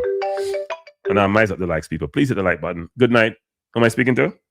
Yes, sir. Philo once again, man. Respect. Bless up. Yes. So let me ask you the same question I asked you the other day. What you plan to celebrate? What you plan to celebrate after Jamaica qualify? So you see that, people? You a feel I say? I know, of course, the Congo fan them. I feel like when you plan to celebrate, I'm sure they will win. And of course, the Congo fan them when they must celebrate. We have just I saw Mountain going on. You're confident in your team, feel like confident in your team. So he might have celebration set up. He might have some champagne put on ice. And if you don't work out, him just see them for another day. See what I say? But you still have to answer the question, what is your plan for your celebration? If Jamaica win, we are gonna work up. So I'm not celebrate now. No, sir.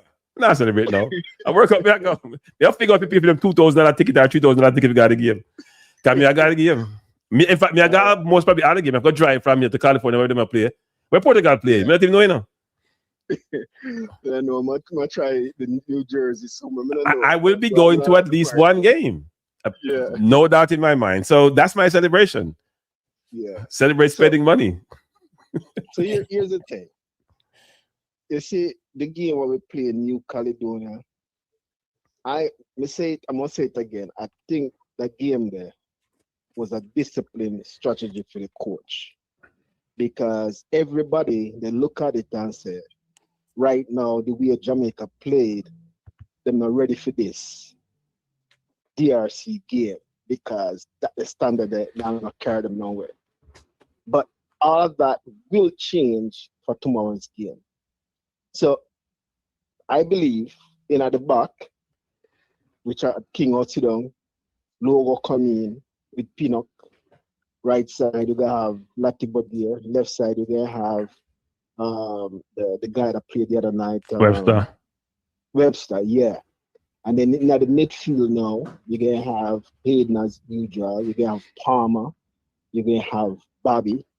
And on the right side, you're gonna have Cephas going up, and then we're gonna have the new guy, Mason Clark, on the left side. Okay. And then in the middle, we just gonna tear it down with the guy that scored the other night. Martin.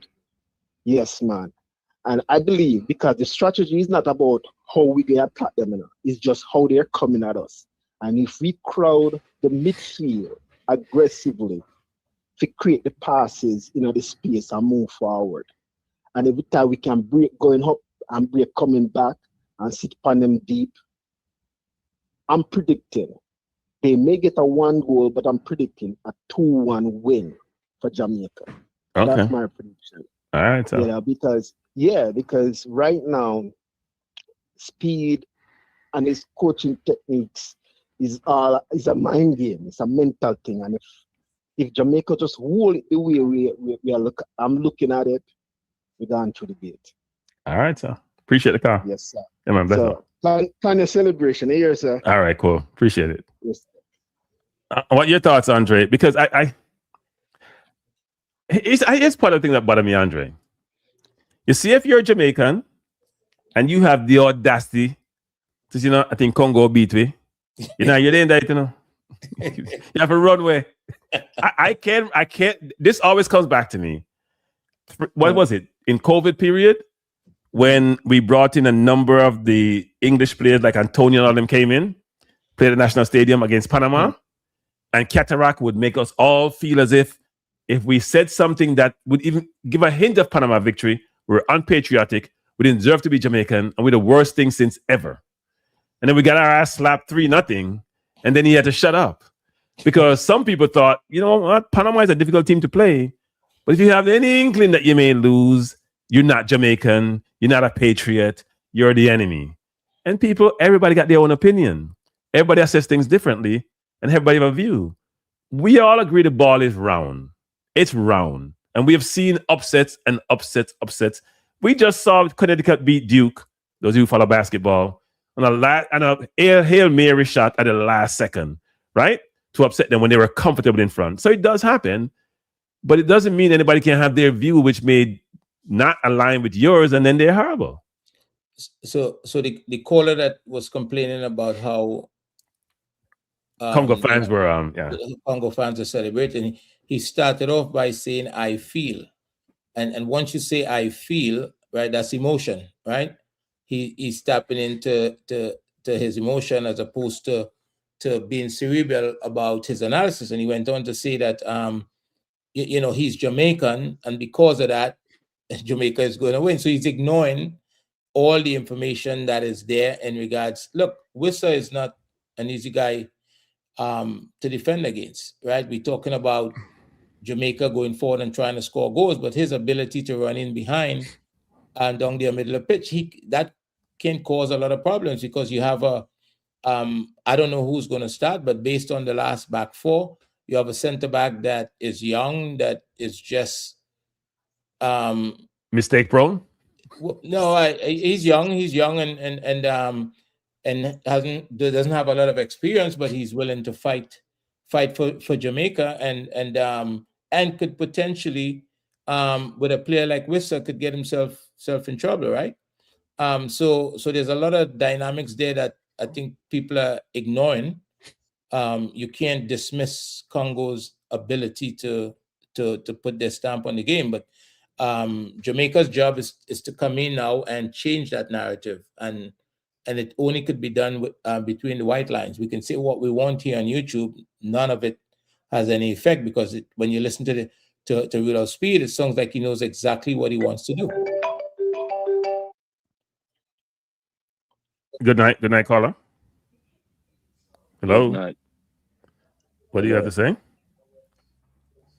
Yeah, I want to give me a little 2 points about the Reggae Boy and Congo. All right, go on now. I think the man them give Congo too much respect. Okay. And Congo, I think Congo good enough. So what is not good about Congo? What is bad about Congo? They have weaknesses, but what's good and what's bad? Well, Congo man they hold. Their average age is 29. Yes. Most of them are 34, 30, 31, 29, 28. Well, 29 at peak, you know. And 27, 28, 29 at peak here, so. Yeah, but we come we are the West to come play at 29, 30. You have to really fit and strong. Right. I mean, I don't think they really fit and strong because they don't have any bigger position, right? You don't think they're really fit and strong? I think that's their game, though, isn't it? They win some game by luck.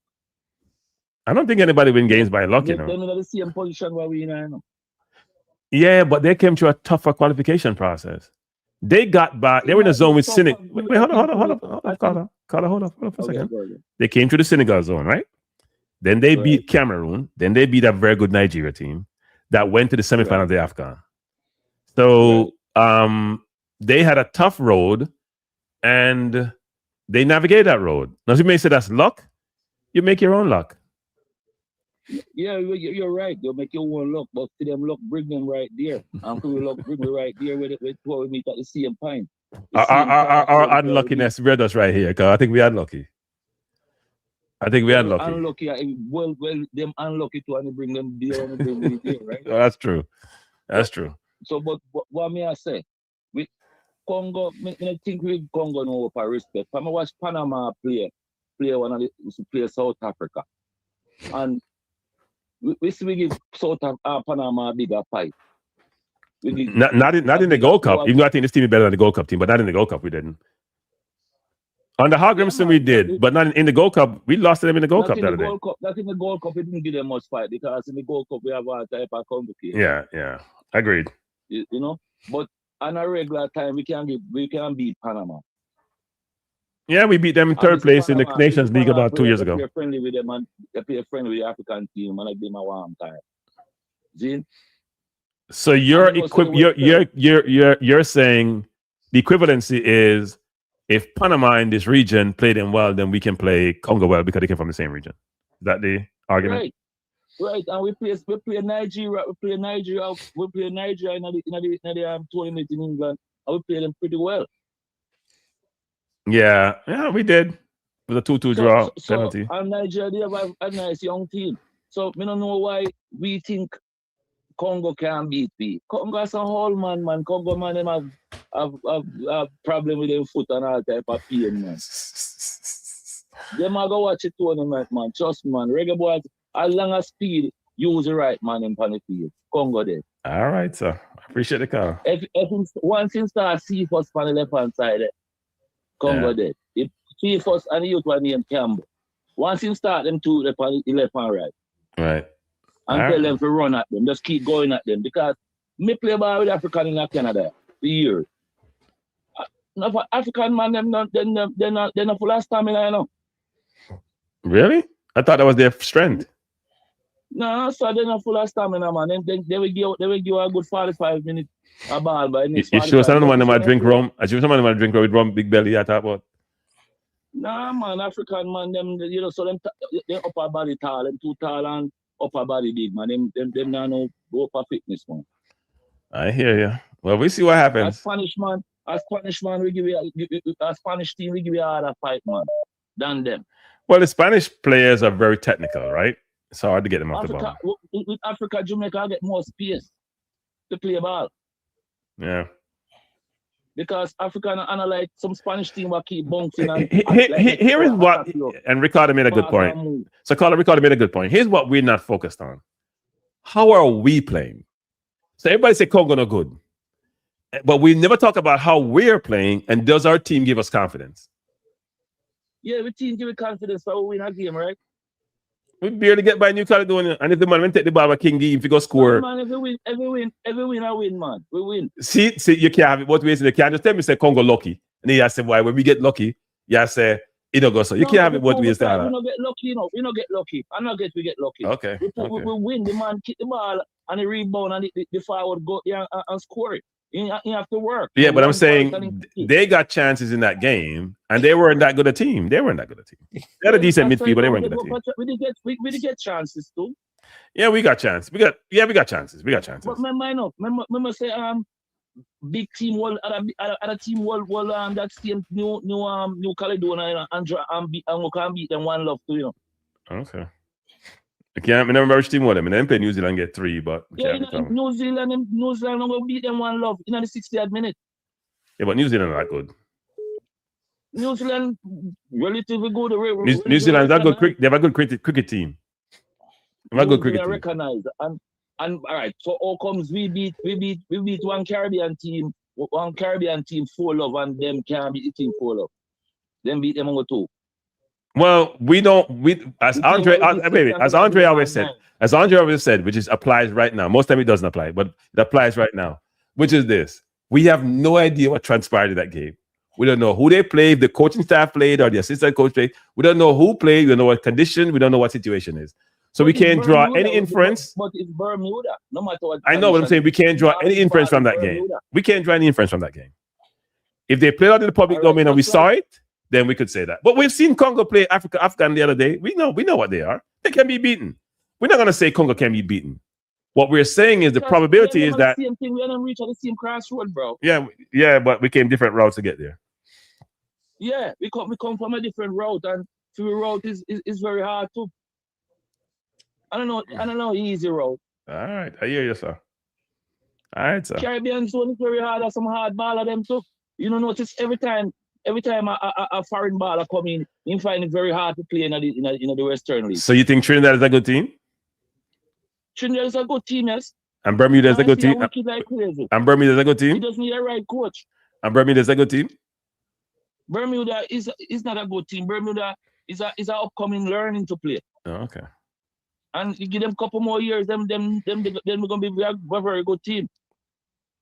Well, I think Senegal. All Reggae Boy need is fitness, a fit team. Okay. Well, they are playing professional, so they should be fit. And if you coach right now, put the right man on his field to attack. Just don't play too much defense. Just attack. A war. So if we just attack, we're going home. Let me say this right now. Man, if we just attack, you and I gonna be talking about who Congo playing in the World Cup. If we just attack, we gotta defend with our lives tomorrow. You know what Congo game them? Notice Congo game them. All them win. Almost what the score them always be win by 1. And the Latino score none. We know. And the Latino score none. Anyway, Carl, I appreciate the call. More people are calling. Thanks for the call, sir. All right, brother. Yeah, man. Thanks. We best defense. Yeah. We best defense is attack. I always remember that. All right, sir. All right. Yeah. Take care. Hey, Rudolph, don't listen to them, man. We go about to attack Congo tomorrow. We are going yard. I mean, if we go home, we want to go work up, Rudolph. We want to work up. We go attack like a bad people. We are going yard. Good night, Tito Williams. So next one, a person from the old days karate movie. Good night. Yes, good night, Kaki. Oh, yeah, sir. There, now the cold in Canada, almost overcap. I got my bed, but my car to give like a reasoning. Yeah. Why Jamaican fans always reason as if the only team that exists is Jamaica?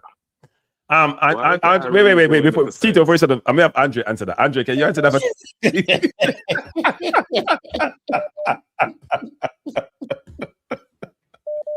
No, more Andre answer. You try. Andrew, you must have answer. Andrew, your answer. Andrew, answer. You try to turn the people against you. we need an independent, objective perspective on this because I'm Jamaican. I can't be independent. Come on, tell us, Andrew. Why Jamaican fans mean that they run things? I think you can't criticize them. Them can't lose. Even if them can't win, at them all win. You have to just see them all win. Ain't good. Well, the caller said it just earlier. He said he's Jamaican, and because he's Jamaican, he's go back his team, and his team is gonna win. So nobody says you shouldn't back your team, but Tito asked the question: what if we are the only one? In Congo can't explain why we solve. Congo, wait. Tito, hear this one, Tito. Here's one, Andre. In fact, and people in the chat hear this one. Who termed this term? Who come up with this term soup? Yeah. I always say a soup. Before a ball kick, Tito, before a ball kick, we hear a soup. And the soup turn over. When I heard it the first time, I couldn't believe it. Man's the soup. But remember, I'm not cranky. Remember, I'm not cranky. This is not the first time. What we have now, 28 years since we have been to the World Cup. Yep. Every year, Jamaica put a team in, people say a soup, people say an easy group, people say Jamaica must win, right? My thinking that I want people to get aligned with is that we have to look at the other team. Jamaica is not the only team that exists. We're playing against another team. And for example, Andre is on the program. Every time Jamaica is playing against Trinidad, people say Jamaica are going to beat them. And every time Jamaica play Trinidad, is either Trinidad beat us or is a draw. Yeah. Right? So I don't know where we get this thing. Congo is a big team, right? I don't know if we realize, I don't know if we see these players playing where they play in their clubs, right? I don't know if we have realized Jamaica just play an easy team, the easiest team that Jamaica could have played out of these two teams. And Jamaica played nothing. Jamaica has played nothing even in their easy soup group that everybody said it was a soup group. Everybody said it was an easy go through. And we did not qualify, right? Look how embarrassing it is that the team that qualified against us, but yet still we're speaking so arrogantly to say Jamaica is going to beat up Congo. Yeah, we're good. We're good with behave that way. Yeah, we're good with the arrogance thing. We're experts on that. As long as a Jamaican in doing something, you feel like the Jamaican. Nobody are saying you're not supposed to support your fellow Jamaican person. But the thing is, you can't behave arrogant just because that Jamaican is involved. Then the Jamaica is just the best. Life run on facts. Yeah. What are the facts to say that Jamaica? What has Jamaica has proven over the last 5 or 10 games to say?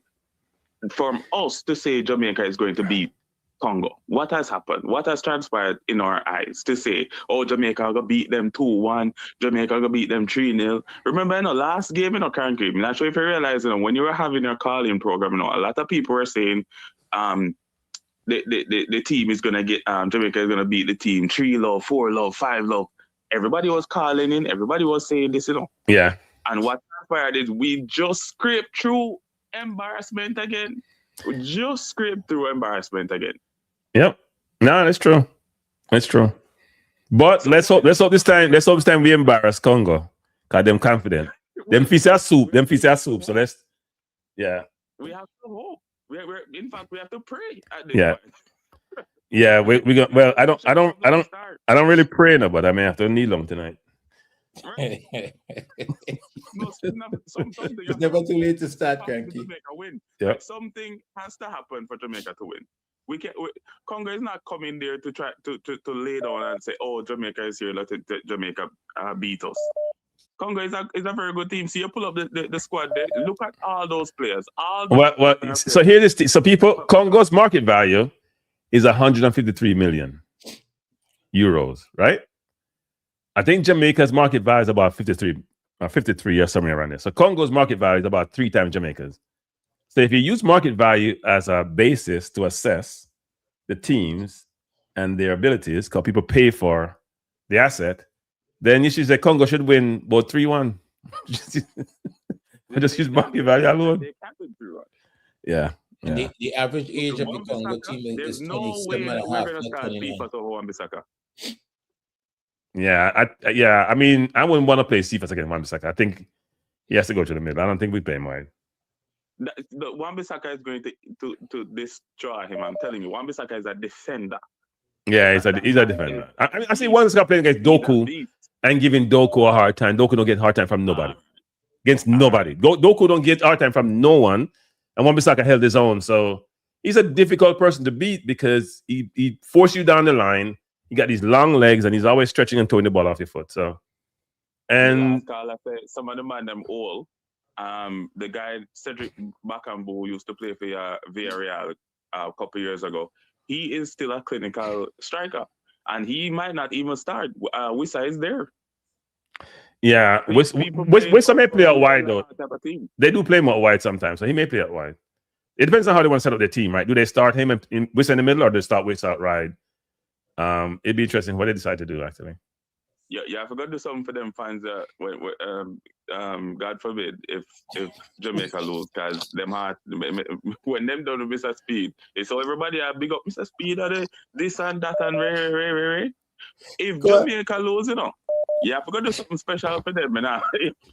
I will decide to. I will take a while off. I'll take out some time from YouTube. Take some time off. Wait a minute, Kola. He would need somebody to do something special for him. Rudolph is very confident, though. I must have. He's very confident. I don't think it's false confidence either. No, you can see it in his interview. But he was confident against Inter Miami too, and Cincinnati. He was confident. Remember when you used to have him on your program and you're asking me questions, he answered as if he's confident. That's how he is. Some people are just cocky that way. No. When we come a program in run off, I'm a program. When me ever argue run off, they not come up on YouTube. I beat him with that. They say not come up on YouTube. Eh? No, but I'm wishing Rudolph good luck though, because me know say if Rudolph win, me have to take a time off from YouTube because me not gonna get there tonight. But me still want him to win. We want him to win. Because we're Jamaican fans. Yeah, want him win. The last thing I said before me go and crank it. We just want the Jamaican fans them simmer down and have a little headspace where you understand that another team is playing against us, and the possibility lies that their team is better than us. I know we love Jamaica, I know we love Liam Bailey and Cephas because they're homegrown or home developed, whichever one we want to go with. But we have to realize that there are better things outside of Jamaica at times. Yeah, man. Appreciate the call, sir. Yeah, man. Respect. Yeah, bless up. Good night. Sorry, Andre. I was gonna bring you in, but I had the phone hot. That's fine. Go ahead. Good night. Hello, good morning. Good morning. But good morning for you. You're in the UK. Yeah, I'm calling from England, London. You're from London. So what do you have to say in London? I love the accent. What do you have to say in London? I think everyone waiting for that game anyway. Everyone waiting for that game. Yeah, people in England are going to watch it early. Wait, it's not late though. It's about 10 o'clock your time. It's now 9 o'clock. Yeah, it's 10 o'clock. It's going 10 o'clock. Okay. Yeah, it's going to be late. Everyone just waiting to watch that. Even Jamaican people, they just waiting to watch that. Because I know Jamaican people anyway, because two of my baby mother from Jamaica anyway. So to you what? Wait. To you what from Jamaica? You're Jamaican. You must Jamaican. Jamaica, we know a baby mother. So. Eh? I got two baby mother from Jamaica. You're Congolese. You have two baby mother from Jamaica. Yeah. I hear you. I'm normally here the other way around, which is a Jamaican man have two Congolese baby mother, but I guess it gets reversed, and I reverse it. But well, what I'm telling you, tomorrow I can't see Jamaica beat Congo. Why Jamaica can be Congo? Because Congo is not that great defensively. Do you know why? If you see the previous game, Jamaica play against a New Caledonia. Yeah. You see the last player. I think he's like 32 years old. Most of them are like 35, 36, 37. Yeah. But Jamaica, the most of the player, they're more like a young anyway. I think the oldest one might be that guy play from Aston Villa. I don't know what's his name again. Bailey? Good guy. Yeah. I think he's the one might be more as old, innit? And then your goalkeeper as well. Goalkeeper is 35. My center half is 32. Yeah. Do I have another 30-year-old on there? No, I think Congolese, that's Kambu is only Bakamu is the oldest one. Is a 35, and the captain is a 32. Most of them, they're under 28. your average age is 29. So Yeah. So I can't see because when I watched that game, Jamaica game, the previous one, and then that game you drew at home yeah. before Caledonia, I can't see Jamaica beat Congo. But Can't see that. what? You don't give Jamaica any chance at all. No, they don't have a chance. So No what score? chance. What score are you predicting? It's a 3-0. I'm telling you. You sound like Jamaican. You said 3-0. 3. You said John like Jamaican said 3. You didn't say 3. So you sound like you have some Jamaican in there. 3-0. You sure that Congo's gonna win. you have the same Jamaican confidence, that Jamaicans have? You have the same confidence as the Congolese? Yeah. Caller, What? good night. Which club do you support in London? In London, I support Bromley. I'm a Bromley fan because I'm from South innit? Yeah. Oh, okay. He was thinking you support. He was thinking you support a Premier League team. But anyway. In the Premier League? Yeah. I support Manu. Oh, that's why you're delusional. I was trying to figure that out, I was trying to figure it out. You're a Man U fan. Oh. Yeah. So hold on again, caller. You're suggesting that the score is going to be 3-0? 3-0. 3-0. Straight. Could you specifically why you saying 3-0? If you could go over that again. Because I see the way Jamaican playing and I see it. I can't see it. What about Jamaica play? So what are the deficiencies in Jamaica team that allows you to then say it's a 3-0? Because that 3-0 is pretty comprehensive, right? So yeah, that's comprehensive. Yeah. What in the Jamaica team, the deficiencies you see that's so magnified that suggests that they're going to be beaten badly? They watch the way Jamaican play. They tried to lose a low ball against New Caledonia. Right. They had a lot of position, but they can't hold the ball. They can't hold the ball for 5 minutes. Okay. Yeah. And you think Congo can hold the ball against them for 5 minutes? Yeah. Look, Congo, we play against the last time we lost, it was against Algeria. Right. In African Cup, 1-0. And that was an extra time as well. But you don't score a lot of goals. You don't score a lot of goals, though. No, But caller, would you? Let me tell you, you know how Congo play? We don't do more goals or 2, but when I see that game, Jamaica, the way playing, it's going to be 3-0. But Congo will normally score like 1 or 2. When they score 1 or 2, the game's done. Whatever you play, Congo is like Italy. If they score 1 goal, it's hard to beat them. Right, but is your center back about 30-something years old? Isn't he past his prime? Isn't Chancellor past his time? Your center back, your captain, isn't he past his prime? Yeah. But it's all right. We can run by him. We can bully him. Nah, man. You can't be a member. I'm telling you, that's a dragon. Member is 35 years old, isn't he? Yeah. 31. He's 31. Do you know 31? Do you know how? Okay. You know how he haven't played it, member, because he was in Marseille. He had a problem with the Marseille people in it, like the team or whatever. He had a problem with them. And then because of that problem, it started from the previous African Cup because I had an argument with Moroccan teams in it. Because one of the Moroccan team, they know people from Marseille. They try to drag Bemba down there, not to use him for Marseille for 2 years. He haven't played, so that's why he got a new contract last year. Now he's playing for Lille, so now he's starting back now. He haven't played for 2 years. Okay. He didn't have any injury. So he's 29 then, because 2 years to take now. He's 29 then. He's no longer 31 because he didn't play for 2 years. Okay. Yeah. Well, I hope he has his worst game ever tomorrow. Boy. And then I will have empathy for him after the game is done. Man. It won't be 3-0 though. It won't be 3-0. 52 years. It won't be 3-0. It won't be 3-0. No. All right. Sir. I can tell you who's going to score. Who gonna score? We saying play no football to be scoring on anybody. No.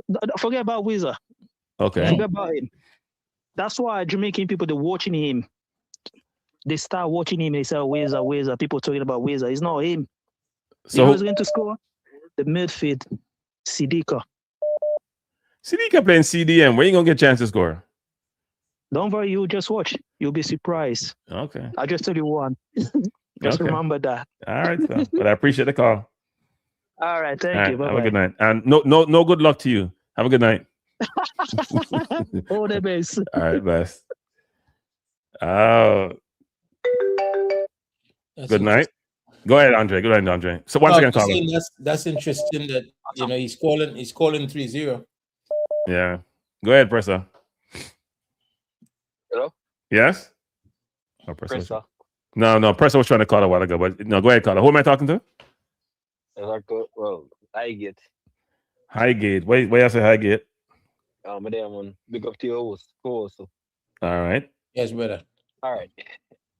I keep it short.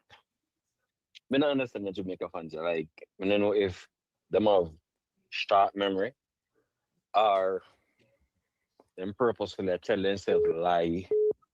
This is something different or if it feel better. Bro, Jamaica not play football. Jamaica play like every time I watch Jamaica, and I'm my country, the worst brand of football I ever watch at Jamaica. Jamaica, so this talk with them talk up Jamaica and want talk down DR Congo. While I understand it, but bro, be realistic. Again, I'm not getting deep in an analysis or nothing like that. I keep it very simple. Jamaica get where everybody has said a soup group. Curacao. I mean, I would feel the qualified. Andre's here. Don't say Trinidad soup because Andre's here. Don't say Trinidad soup. Respectfully, see?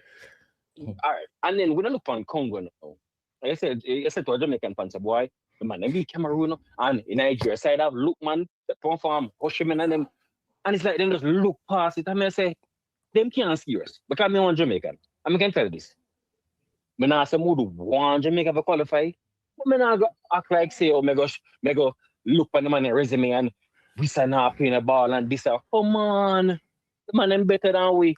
We have to just hope that our players show up. I'm talking about our players. All right, let's say, see if I disrespect me. Not tolerate, see if I disrespect. And this is why. For the last, if we want to go 10 games, fine. But we can go beyond that, but we could go 10. We could have course see first from now till the morning. On average, he look better than Gray, he look better than Bailey, he look better than the New Campbell. Any winger name you want to call, Dixon, Whisper, all of them. We cannot understand our Jamaican fan. Like, bro, when I watch again, I go back to the memory. But that's include Cranky, you know, Cranky. No, that include Cranky. Cranky criticize C-Fast enough. No, I'm always here. But it's it. So I put the question directly to you then. Last 10 games, name your attacker, but give you more hope. Our on an average display perform better than outperform CFAS. It depends on who we're playing. So, because I'm big into the stats, right? CFAS scored against Trinidad. Before that, he scored against no team of note. Secondly, against 2 games against Curacao, 2 against Trinidad, he scored 1 goal in 4 games.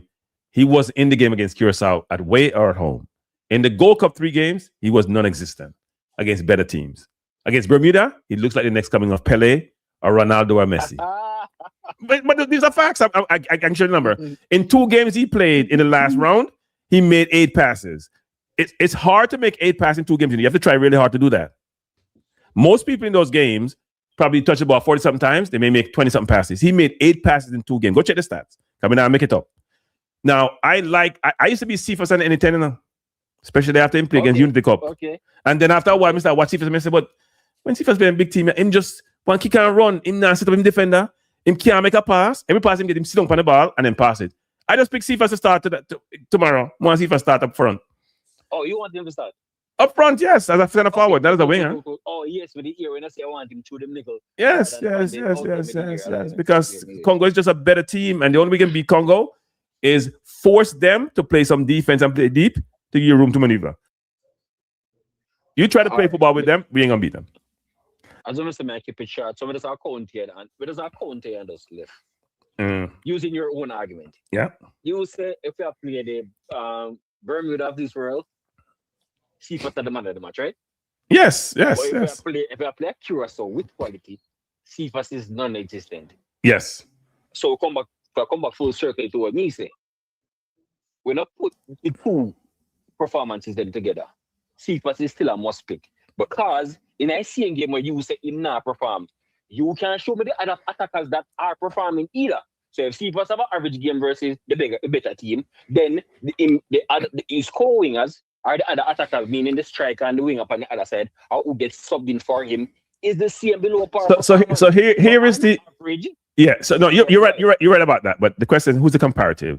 Is the comparative Gray, Bailey, Tyrese, Dixon, Whisper, or is the comparison now Mason Clark, Brooks, Tyrese, Norman Campbell? There's different comparative right now than we had before, correct? It's changed. Initially it would have been Gray, but Gray kind of injured. Injured, yeah. And we brought in Fuller. Get the green light and use it well to me. Yeah, and I thought Cephas was injured because when I watched him practice, Cephas was grabbing an hamstring about 4 times in a sequence. I heard. So I thought he pulled something. I don't think he still would have started, but he may have come on the field actually. So wait, you actually believe that Cephas will start tomorrow? I hope they're starting tomorrow up front. If I see Cephas not starting lineup, then I think Jamaica serious. I mean, even if he doesn't start tomorrow, he's gonna get some game time tomorrow. Look, you can't teach speed. And against a team like this, you need a differentiator. I don't think it's his skill or technical ability is going to differentiate him. I think play the ball at the top and run down. Force Congo to play deeper. Cephas can help with your defense, indirectly, by forcing them to play their defense deeper to have more space between the second and first line of defense for them. Otherwise, they're going to come compact, they're going to press us high, and we're going to struggle because we can't keep the ball. All right, sir. Appreciate the call. That makes sense. Yeah, man. Big up. Yeah, man. Bless. I think a big part of the game, Cranky, too, will be restarts, right? Corners and that kind of stuff. Set pieces, yeah. Yeah, set pieces. I think they're not very strong in that regard. Yeah, and we are decent on set pieces, actually. We scored from a set piece the other day. Good night, Carla. Man. What you have to say? Sir. I'm a young youth, so maybe, I don't know, I'm inexperienced or something, but I don't see Jamaica's path to victory tomorrow. What would you say? You don't see Jamaica's path to victory? I don't see how we win that game. Well, okay, so good. Glad you asked that question. Let me educate you. So, look, I think the center half that the callers talked about, Memba, was at Marseille, and now he's at Lille. I think he doesn't have the speed anymore. No matter what they want to say, he's 31. He's slowed down, just like how Pinnacle slowed down. And that's why I'm saying, if you play Cephas in the middle, he can run by him, right? I agree with playing Cephas in the middle. The thing is, I don't see how the ball will get to Cephas. Could be played over the top. That's a fair point, and I'm saying, I gotta have Hayden and Pinnock be the one making the pass over the top. I think Pinnock does that really well. I don't think Hayden is great at it, but I think he's gonna be a CDM. He's gonna get some time because K. Roy won't get time. Anybody playing up front, further up the field, then they're gonna get time. If you're deeper, you may get a little bit of time. If you're the CDM or the center half, you in the rest of the midfield and up front, you're not getting any time. Their defense is going to be stifling. I agree with that. I just don't think that brand of football is sustainable. Although it's a one-off game, but I don't think you can bank on that every time. I think that's the only way we can beat them. I don't think we can beat them trying to play through them because we don't have that ability. I agree. I think that is the only way because otherwise, I think just being pragmatic about it, they just beat us in every facet, like quality, fitness, discipline, tactics. I don't see anywhere that we. Well, I don't know about tactics actually because I haven't seen the genius yet and what he's gonna do. So we gotta wait for the genius to come up with. I don't think there's anything about genius. I'm talking about Rudolph Spied. No, in terms of tactics, meaning what system is Rudolph gonna play, and how is he gonna attack them, and how he's gonna find a way to manage our weaknesses, which a number of them are very apparent. Yeah, I agree with that. I don't see the tactics either because even against New Caledonia, I mean, I couldn't tell what kind of system he was trying to employ. I don't think we created one clear chance where I could say, oh, the striker has put it away. Well, we didn't really create the chance through the open flow of play, but chance occurred, right? Bobby Reed had one or two. Katamarti had a header. There were a couple of chances here and there. But what you're saying in the normal flow of play, did we break the defense down and create opportunities for somebody to score? not as much as we would like against a team which is inferior to the Congo. Exactly. Yeah. So I think that's the only thing we can bank on is creating some sort of chaos and win a second ball and score like a scrappy goal. Yeah, chaos is what we need to do tomorrow. Yeah, I think. I hope the ref is lenient. Well, yeah.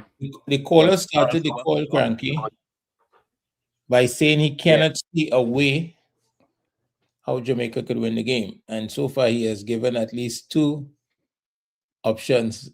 No. So is he tricking us? No, as in no actual like employable way. As in the coach can say, "All right, this is the game plan." I mean, I guess the coach can say, "Go out there and just try kick on the ball and try win." But I mean, no, the coach would have a game plan. The question is it going to work, right? But I'm sure the coach will have a game plan for tomorrow. Well, I think the caller is asking a really good question, which is this: what was the game plan last time out? Well, because I thought we were playing a back 3, and I was told by somebody in Mexico that it wasn't a back 3. I don't think it was a back 3. I thought it was because we just thought the back 3. So we run Webster way wide, we push Mason Clark inside, we rotate over Pinnock and King and Latty. The right side was wide open.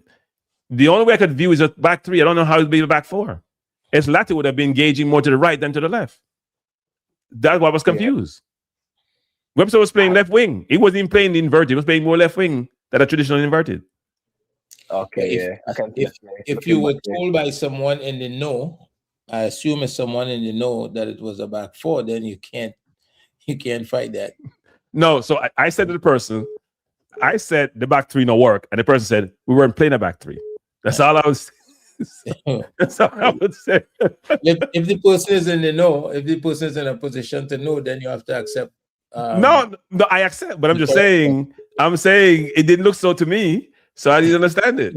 If you're gonna tell me you weren't playing a back 3, and I'm like, what was I watching? I thought I understood the game a little bit because we were saying all day, why is the right side so the right side or right side, the left side was wide open. Yeah. There was so much room over there. Go watch the game again. I'm telling you, because I watched the game 1.5 times. I didn't watch it totally 2 times. I agree. So the coach did say that there was more time.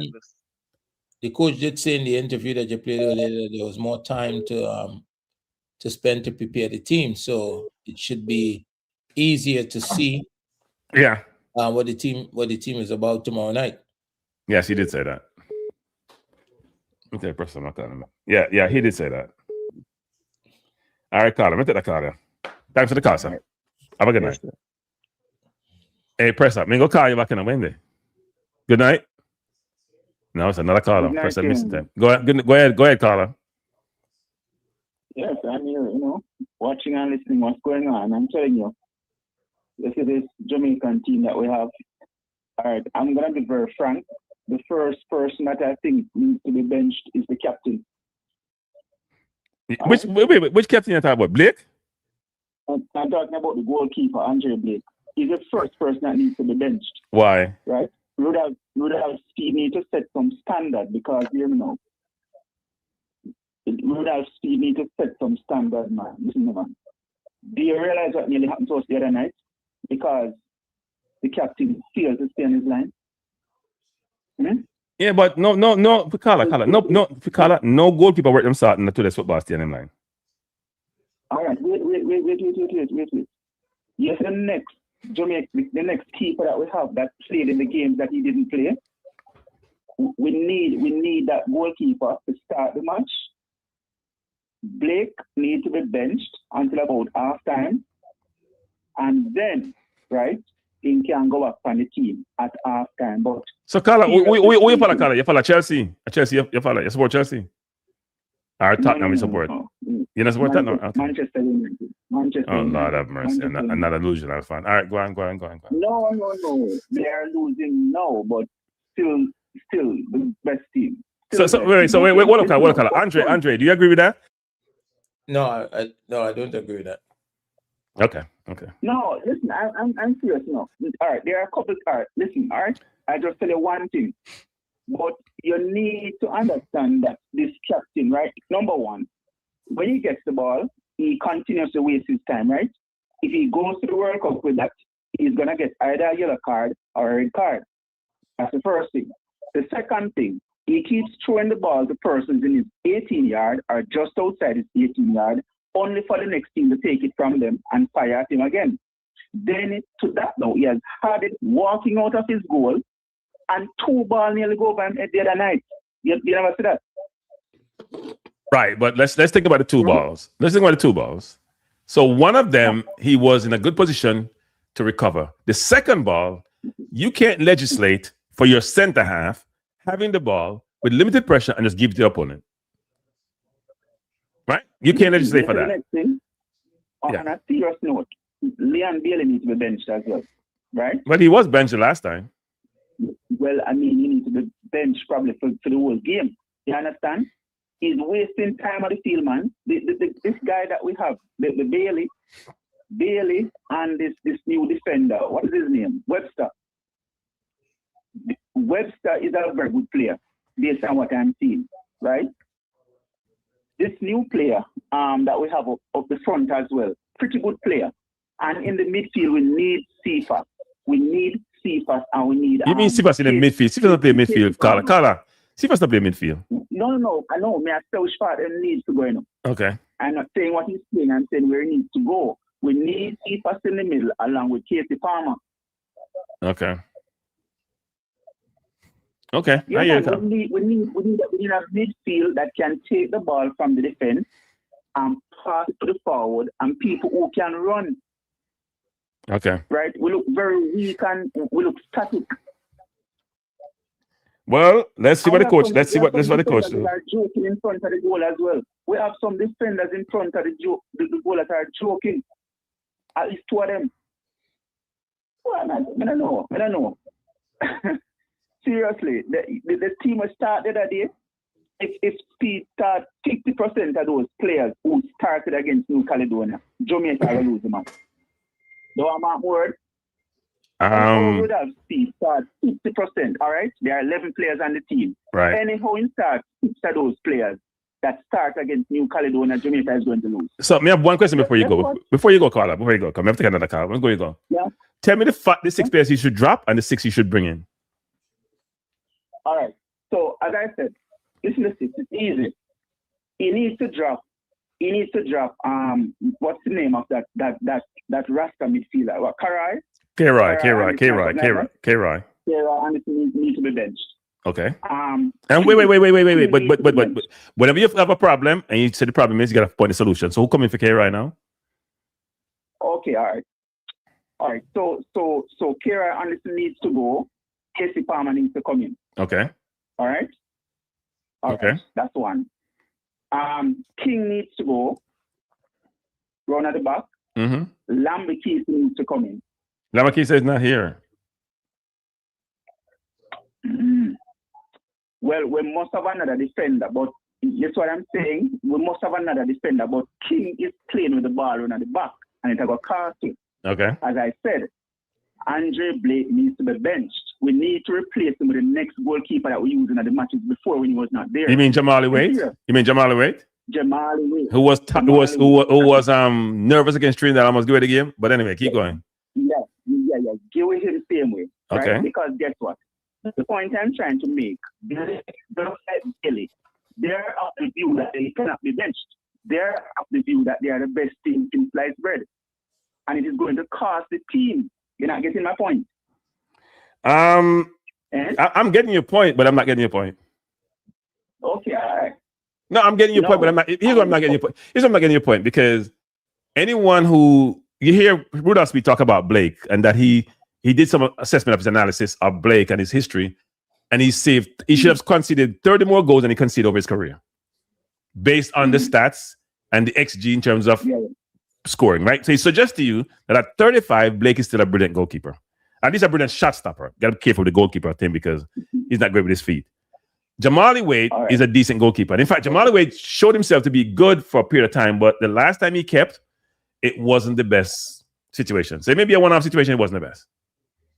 All right. I am not saying that Blake isn't a good goalkeeper, just like I'm not saying Liam Bailey isn't a good player. Okay. forward. That's Yeah. not what I'm saying. Right. What I'm saying is that they are good players, but they are joking out the national team. Get the point, no man? Okay. They are Okay. joking I'm out kind the of slow. national I'm team. sorry.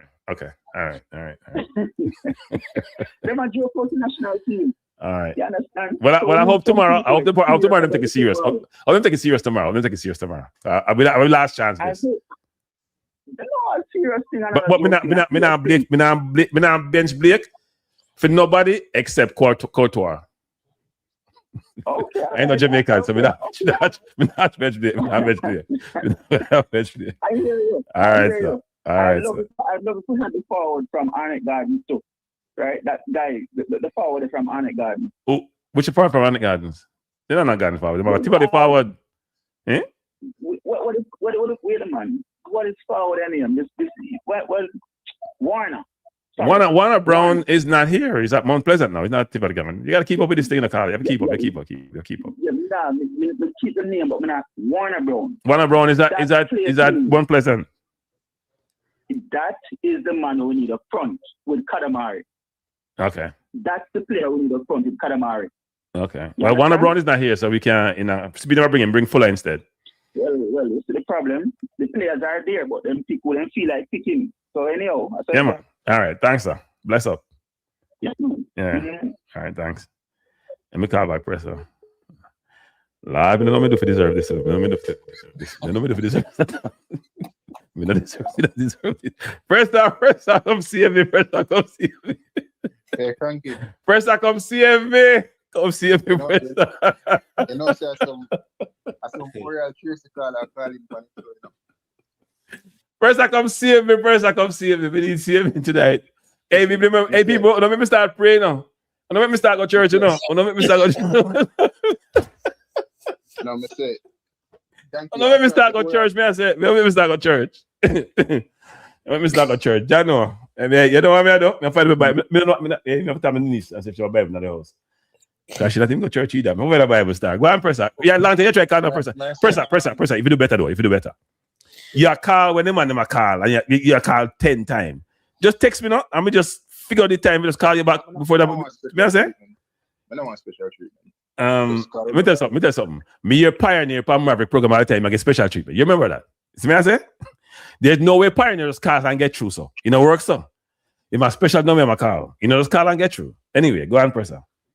But what I say is that the Royal Tracy call them calling for him show tonight, you know, because when the Royal Tracy call them to keep up with the team, you know.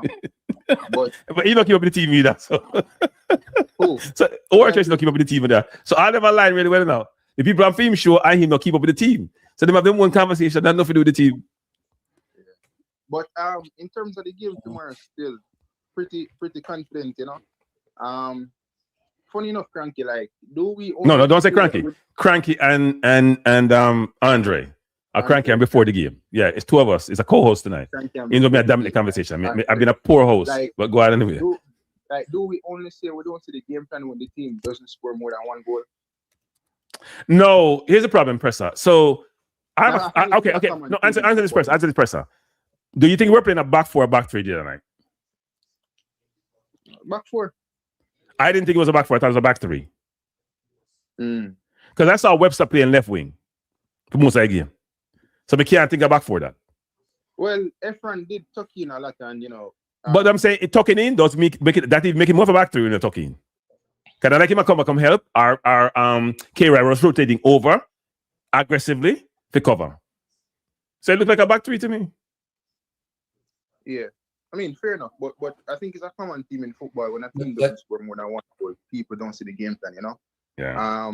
Sorry, Presser. What you saying, Andre? Sorry, Presser. What you saying, Andre? No, I was just going to say it could have been a back four that sometimes your formation changes as you in possession, as you go into certain areas of the pitch, right? As you mentioned just now with people talking in and stuff, but with the performance, with the way the team performed the other night, it may not have been that easily recognizable what was taking place.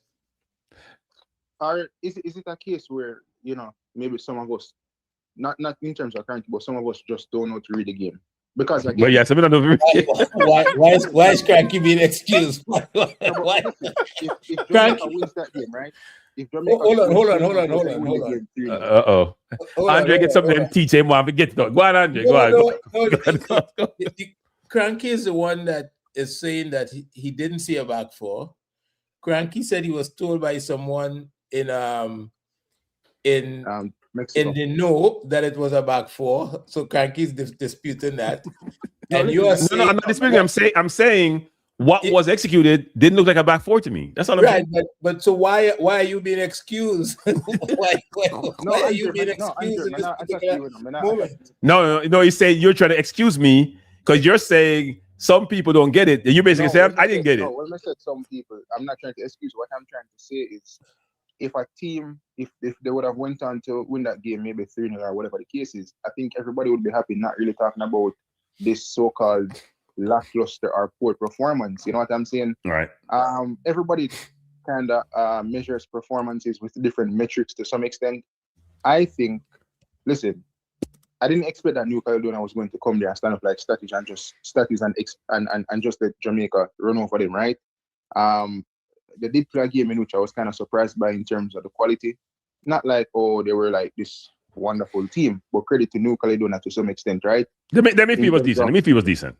Yeah. There are some skill in the midfield. There's some quality in the midfield, yeah. In terms of Jamaica's gameplay, could it have been better? Yes. But are we at this stage now, Cranky, where we will be getting everything that we desire? No. It's a short camp.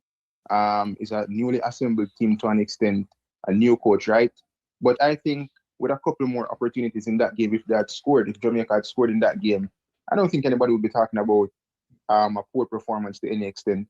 The game would have been 3-0 and that would have been a good score line. You know what I'm saying? Against a team that didn't really lay a glove on Jamaica. New Caledonia didn't really create one chance, if you look at it, other than the ball we can give away. But Jamaica created one chance for them. Yeah, and so what other opportunity did New Caledonia have? They had none. I think when the game first started, they had I'm calling an opportunity. Remember that ball that came across? There were two New Caledonia players there.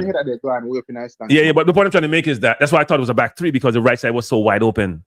Like wide open, nobody over there. But besides that, in terms of the game tomorrow, still, as we said, I'm pretty confident. The only change I would make to the team that played the last game is probably bringing Casey Palmer or Bobby Reed. More into Casey Palmer still, bringing Casey Palmer and take out. You know what, I should pull up my team. Yeah, I would have take out Brooks and bring in Casey Palmer. The front three for me would remain the same. I kind of see where people are forward from with the Cephas thing in terms of them would have started. And the good thing with Cephas and the options that we have is that if by halftime you realize the Cephas now gone with nothing, but we're still in the game, you still have quality off the bench, you can put in that position. You know what I'm saying? Yeah. So would you start Cephas? Would you start Cephas? You know, honestly, I would give him the task to do the job. And the reason being, it's not like we're going up against a Congo team that is going to like sit as a low block and not give Cephas the space in behind, you know? Obviously, they don't need to, because on that side they have a quality fullback in Wan-Bissaka, right? But so why would you play him out wide? That's why you should play him through the middle. No, but listen, one thing with Wan-Bissaka, he loves to give wingers space. He does, but he give him space to close them down. That's what he does. Yeah, but if Cephas is smart enough, which to some extent don't. So you get me in trouble. Yeah. When you say Cephas and smart, you just get me in trouble. No, if he's smart enough. Yeah, try to set me up. Smart enough. If tomorrow he's smart enough by some way, shape, or form, then I think he can contribute massively to the team, right? By playing through the middle and running off the defender. That's what they should do. Can I jump in here? Go ahead. Some clarification. So over the past 12 months, throughout the World Cup qualification, nobody had anything positive necessary to say about Cephas.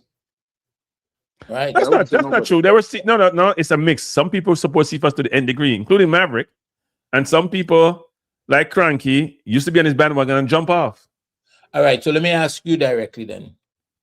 If you not on Cephas bandwagon, you're a financial guy with anywhere between $9.5 and $12 million at stake, you're now looking to put your trust in Cephas. Because the player has certain attributes, which if it gets repositioned, can help us to win. Cephas on the wing is a waste. Doesn't do anything out there, especially a good right left back, because he doesn't set up right back, doesn't set up his defender. Cephas through the middle against a slow center half is a dangerous player to himself and to the opponent. Yeah, but as the young person said just now, there's a number of ways that you can stop a team, right? You that slow center half you're talking about. Yeah, Cephas needs service to be effective against him. So if they stop the service into Cephas, then that's a non-issue. You only need a couple I think Frankie's a bit too vague in terms of this slow center half thing. You know, we have watched slow center halves before in football, and we have one in Pinnock. I mean, it might be a downside to their game, but with high IQ and great positioning, you can stop a lot of people. You know, so I think we're kind of overblowing this also. No, we're not. I keep giving you guys the example of Leicester versus Man City with Vardy against Diaz and the defender. It was a massacre. Go watch that game. When Man City was at its zenith, and they beat them about 6 because they keep playing the ball over the top, just past the defender. Leicester beat City? Yes. Go watch with again. Vardy and give them 6. Either 4 or 6 them get. Go look it up. Man City with all the band in my mouth, all the big players, all the big players. Go watch it. Go watch again. But go look it up. They run behind them 24/7. Just play the ball over the top and run past them. Here's the reason why that works. Because I think Congo will not respect us enough not to press us up the field and pressure us because we don't keep the ball really well. We don't have to make no perfect pass. Cephas don't need no perfect pass. Cephas fast like, you know what? Cephas is lightning quick. As me say, I keep the same team and just make probably one change. And if I go with Cephas, again, if by halftime him not play well, he still have a good option off the bench in Efron and other individuals where he can make the change and get something out of the game. But they know the job at hand, so hopefully them can go there and do the best. But question, if them win tomorrow, if me pray tonight and them win tomorrow, you don't believe in God? I never said I don't believe in God. See, that's another thing too. Andre keeps saying the same thing. I have never said I don't believe in God. I said there's no I said there was Jesus, but he's a man like you and I. That's what I said. Okay. I have never said there's no God. I'm not that presumptuous. All right, I'm not all knowing to ever even make that statement because I don't know how that works. So I don't never say there's no God, but there's belief and different thing. I don't say there's no God. My view is that I am not going to worship somebody from another race. But listen, that's all I say about that. My thing, they're for St. Thomas and St. Mary. You know them way they. Yeah, man, I hear you. And then tomorrow get the job done. Andre, big up yourself. Yeah. Yes, sir. Take care. People gotta understand this, people, which is this. When Jamaica played the US, Cephas got that pass. They were dominating us. People started blasphemy nonsense, man. Sure. You're gonna start me up. We're not digressing. We focus on football tonight. It's about Jamaica. It's not about the Lord or Jesus, whatever. Now, let me just say this. When we played the US, they dominated. They got chance after chance. Blake, Lati, and all of them played their heart out, and we lost on just a goal out of nowhere. But Cephas got that chance. It was one pass. And Cephas was 10 yards behind the defender and ran past him. 10 yards behind him. Go watch that game. It should have been 2-0 and he didn't score it. We hope he scored this time. He learned from those situations and scored this time. He will get a chance or two if he plays in the middle. Rudolph may not go that way. Rudolph may say, you know what, given the same training, I'm going to go with a different team and play Katamari as a 1 forward and play them man for man. I don't think we should. I think we should be compact. The 4, I'm saying, give them the wing. That's why I'm saying we play 4, 2 up top. You give them the wing. They can have it if they want. They got to come in. You have to come in the middle of the goal to score. You can't score from out wide. It ain't happening. They got to come in the middle. I compact my middle. I have 2 blocks of 4, and I have my other 2 forward up there in the middle. And I want 4 forwards who can score on the field too. I don't want to play defense and we can't score. That make no sense to me. Then you're only playing for a draw, which is not good. Yeah, I think when you consider the importance of the game and the game must have a result and what's at stake, I think he's got to take some calculated risk. He's got to go. Yes, he got to take risk. Yes. Maybe not to start the game pressing, but playing a mid block and trying to play in transition. And maybe if for some reason you concede, then maybe you go after the game, you press and try to make it difficult. But I think when you watch Congo, I think when they have the ball, they're not very efficient with the ball. They don't use the ball very well. Yeah, the thing about them is that they're very athletic, they're very physical, and they're hard to break down. They recover really well, right? That's a tough thing. They recover really well. So you beat somebody and they're back on you. We don't even beat people in the first place. So we got to beat them in the pass versus trying to dribble by somebody. We don't have anybody who dribble on our team. We don't have anybody who can create space by themselves. We need help.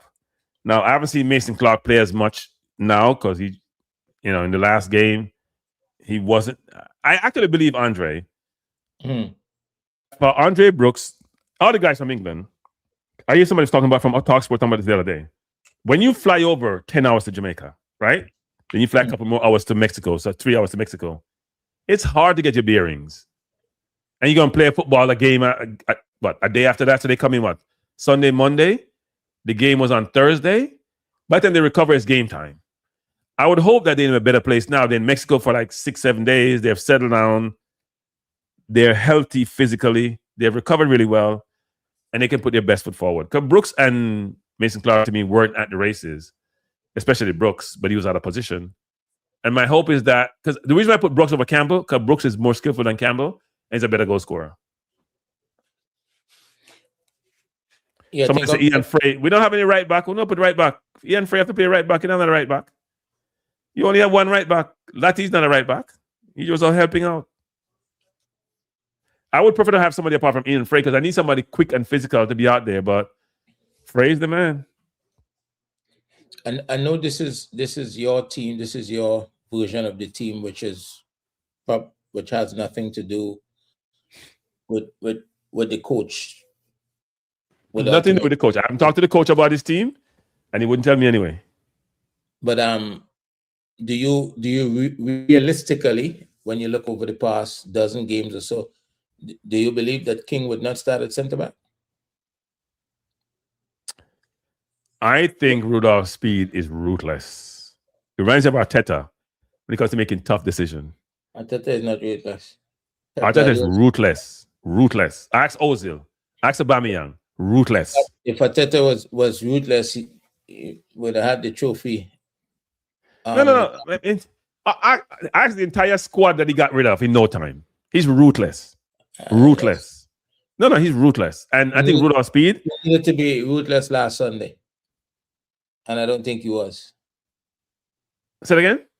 I say he needed to be ruthless last Sunday against City, and I don't think he was.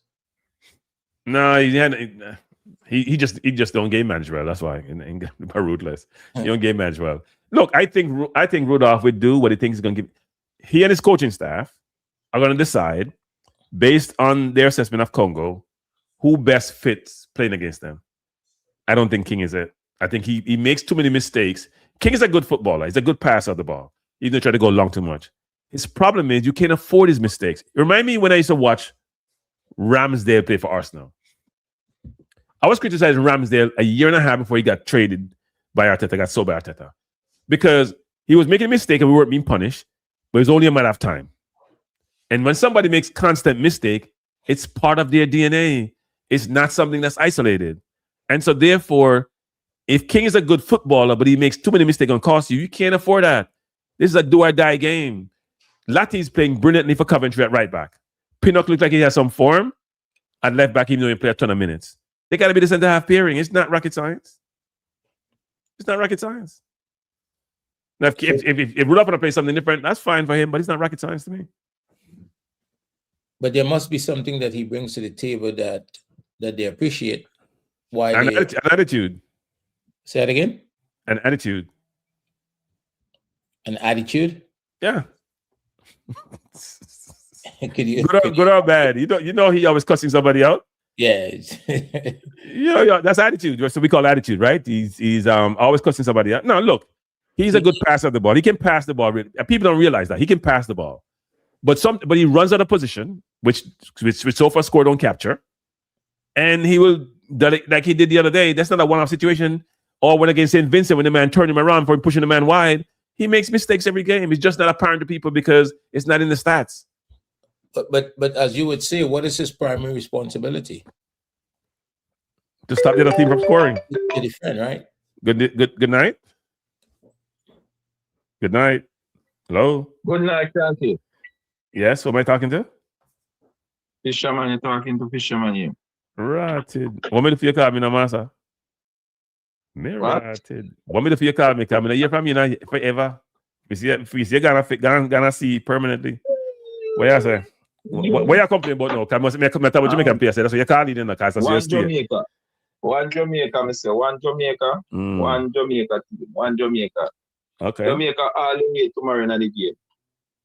I see you put up a starting 11 there that you put up. Yeah, that's my Which team. means not going at the starting 11 thing because it's not really you're not idea to me at the moment. But at the end of the day, I see you put up a starting 11. Yeah. That you have Brooks back in the team. Brooks will never play tomorrow. Brooks not gonna get in the game. But it's my team.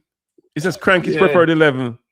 Yeah, but me just your team. I'm going at your team and okay. So dissect my team and tell me why Brooks shouldn't start. Yeah, I don't think Brooks is a talented player, but I don't think he's ready for this level. I don't think he's ready. I think he needs some more time, and I don't think we have the time at the moment. So who would you start there? Because if you're gonna solve a problem, who you start there? Well, we're gonna play. We're gonna bring in Bobby Reed back in the starting 11. I'm playing where? Bobby Reed gonna come in the starting 11. Okay. And then gonna take out. And I think Free gonna come in the middle too. I think they're gonna take out Kerai. Okay. If it's not Free, they're gonna start Casey Palmer. One out of the two. Okay. And I don't think they're gonna change the back line. I don't think they're gonna change the back line. I think Lati going to go back. Do you honestly think King should start? Yeah, man. I mean, King should start. So you prefer a King Pinnock versus a Lati Pinnock combination? And all right, and I think they must play either 5-3-2. Okay. Or 4-4-2. Okay. So maybe I think maybe they're gonna bring in another center half. When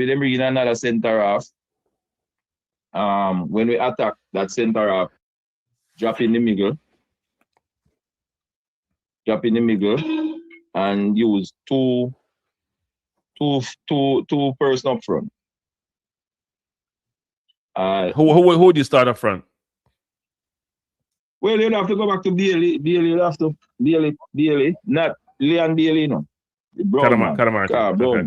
Okay. Yeah, Brown man would have to start because he could score in the last game, so most likely he'll have to start.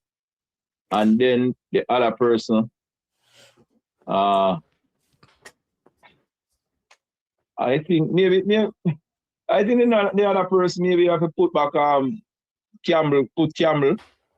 Tyrese Campbell? Yeah. He had a tough first half. He was much better in the second half, actually. He had a tough first half. Yeah, he was a tough first half. Yeah. But when I give him kind of make it up in the second half. So in fact, he got taken out at the wrong time, didn't he? It's kind of interesting how that works. When he was fighting his game, he got substitution, which I didn't think made any sense to me. But they have to get Bailey on the field. So anyway, as I say, the thing. Wait, 1 second. Andre, gonna ask that question. Go ahead, Andre. How are you doing, caller? Yeah, not bad. Oh, good night to you, Andre. I should give you a good night. What's your reasoning behind a 5-3-2 formation? Because I think you got more coverage in the defense. Okay. More coverage in the defense and more coverage in the middle of the park. So you think he should take a defensive approach to the game initially? Yeah, I don't think we can go toe-to-toe with Congo. I don't think we can go toe-to-toe. I think we should bring the game as deep as possible, and we in the same time we try to nick it by a one. I don't think that we gonna score. If we go 2 love up, I think we dead. I don't think we can score 2 goals. That is the thing. You mean if they go 2 up? You mean if they go 2 up with that? You're saying? Huh? You said if we go 2 up. You mean if they go 2 up? If Congo goes 2 up? If they go 2 up, I don't think we can score 2 goals to get back. Right. So the best thing is to carry the game as deep as possible try to eat them on the counter, or if not, we take it to penalty. I think that is our best chance. You know? Yeah. I think that is our best. I think that is Do our we best do we chance. have penalty kickers though to beat Congo? I mean, if we have penalty kickers, yeah, we have King. Who take penalties? We even thought about that. I'm sure they have. But well, I see Palmer take penalty. I see King take penalty. Bobby Reed take in the penalty. shootout the last time, who was there take the penalty? No, but we have striker. Then. No, man, on every striker, I want to take penalty, you know. On every striker, when I was right turning, I will take a penalty. Eh? If he's a striker and don't want to kick no penalty, then you don't worry about the grain of salt, then, man. Because at the end of the day, striker pick to score goal and kicking a penalty, you're scoring goal. That is true, so but there is the thing. I don't want to be blamed for losing. Different between. Well, that's that. Yeah. Well, right tomorrow we don't want to coward on the team. If you is coward, stay. Tell the coach, put up your hand and tell the coach, say, look here, I'm a coward guy right at this moment, you know, so I don't want to go on the field. So put up your hand from now. We need some warriors out there tomorrow. We don't need no scared person. And if you're scared, go one side. I don't want to see you right now. That's why, that's like I said, I don't want to see Brooks right now. Brooks, to me, he look timid. No, I think for that's the reason why I have Brooks here, because we've seen Brooks play. We have this tendency of judging people based on one game. When we've seen him over whole career games, he wasn't playing his position. He only played right midfield twice this year. He played 30-something games at right wing. 30-something games at right wing. Yeah. I'm not throwing away Brooks, you know. Brooks is young. I know what you're saying. Yeah. What I'm saying, we have enough time. We don't have the time now. I hear. It's a fair point. It's a fair point. To try if him can. International football to me and club football are two different things. You know? And sometimes we get this thing. So we say a player play a certain way in a club. We say, boy, if I didn't come in a national team and go and play the game. No, but you play him on the position. So I thought he could play the 8. He was lost in the midfield. You know, that position, getting the ball, and when you get the ball, you seems like you don't know what to do with it. Anyway, as I said, I don't want to kill him. I want to. We have after this, whether we go for World Cup or we don't, we have a lot of. We have nation leagues. We have World Cup. We can come in and get acclimatized and get. No. I thought it's a World Cup. I thought it's a World Cup. You know, acclimation. I go on. I thought it's a World Cup or no cup. Is it a World Cup or no cup? So if we win, we go to the World Cup. So I still gotta get better than, right? Yeah. So frankly, Max. Wait, Andre asked that question. Go ahead, Andre. Max, both of you. In your team, we know Blake is the captain, but in that squad that you have there, who's the leader on the field? Bobby Reed. Well, that's it now. That is the thing I've been talking about. You know, we need some leaders on the field. We need some guys to take up some responsibility on the team on the field. Blake is the captain, yes, but we need to have some more captain out there, some more leaders out there on the field. Bobby Reed is the captain on the field. People supposed to take this thing where, all right. Yeah, but Bobby Reed is not players waiting on coaches to do everything. I think if you're a leader out there on the field, there are certain things you yourself as the players out there, you know, can take up, you know. Like you have two winger playing, and then one of the winger having problem, or the two winger having problem with the wing back. And none of them can say to each other, come over here so for a while and try to take over there. They're just playing the game same way, waiting on the coach to tell them to switch. Why you can't make up your mind and switch? The coach never tell you that. Yeah, I do think Bobby Reed leads out there though. I see Bobby talking, I see Bobby pointing, I see Bobby directing. He may not be the best player on the pitch, but he leads by example, he leads by when Bobby Reed out here, how it go? Then it's normally Damien. We don't have enough leaders out there, I think. If I have any control over this team, me having it farmer influence, there is no time I pick a team and Damien alone out here. The only way I'm going to be injured. But Damien looked him the other day, he looked rusty, didn't he? You know? He looked rusty the other day, didn't he? Few minutes, man. Just few minutes. No, but I'm saying, look, even a few minutes, he looked rusty bad. We come on like when the game starts. pressure chasing the game and all those things when the man them start go all out now and try to get back the goal. You know? But at the end of the day, it come down to the guys them. This is, yes, the coach have things to do, talk to them, and me hear somebody say the coach will motivate. I don't think no coach supposed to motivate no players. In a game like this, you don't need coach to motivate players. You're supposed to have that motivation in yourself. This is the World Cup. This is the last game to take us to the World Cup. Some of us, it's the last chance we're gonna get to play in our to go to our World Cup. I don't think no coach supposed to motivate you. You supposed to motivate yourself. You supposed to motivate yourself. Think about your family. Think about your friends. Think about your country. Think about your kids, your grandkids. Where a couple years from now, them can go on YouTube and look you up and saw them father, them grandfather playing in the World Cup. You supposed to. Hey, Fisherman, I'm gonna try to talk to the coach. I bring you in for a pep talk before the game. Eh? I'm gonna ask the coach to bring you in for a pep talk before the game. Pep talk. No, but you and the coach not see eye to eye, so you can't get me in to talk to them. What do you mean, me and the coach to see eye to eye? Me and the coach communicate sometime, you know. It may not be pleasant communication, but we communicate. It may not be pleasant, but we communicate. That's about them. Not now. What do you mean not now? I do communicate with the coach once in a while. What are you talking about? You have to be wait, you don't have to communicate with the coach. Wait, you don't have to communicate with the coach. Eh? Well, me don't know what I'm behind the scenes, so me can't. The coach, cool man. The coach just vex and criticize him sometimes. That's all. You know, at the end of the day, as me said, you players go out there. You supposed to motivate yourself. Don't wait for that coach to tell you, say, and while you up to you go out there. You supposed to go out there. This is the World Cup, the highest football competition in the world. What more you want to motivate you? Come on, Andre, me clip this and put it out. What? The motivation speech by Fisherman. I don't think the players have any problem with being motivated. These guys are professionals. They play football for a living and they understand what's at stake. So I don't think they have an issue there. I think, look, at the end of the day, this is about the principles of the game tomorrow. What are the principles that they're going to try to execute, and who does a better job at it at the end of the day, between both teams, and I think that's where the result lies.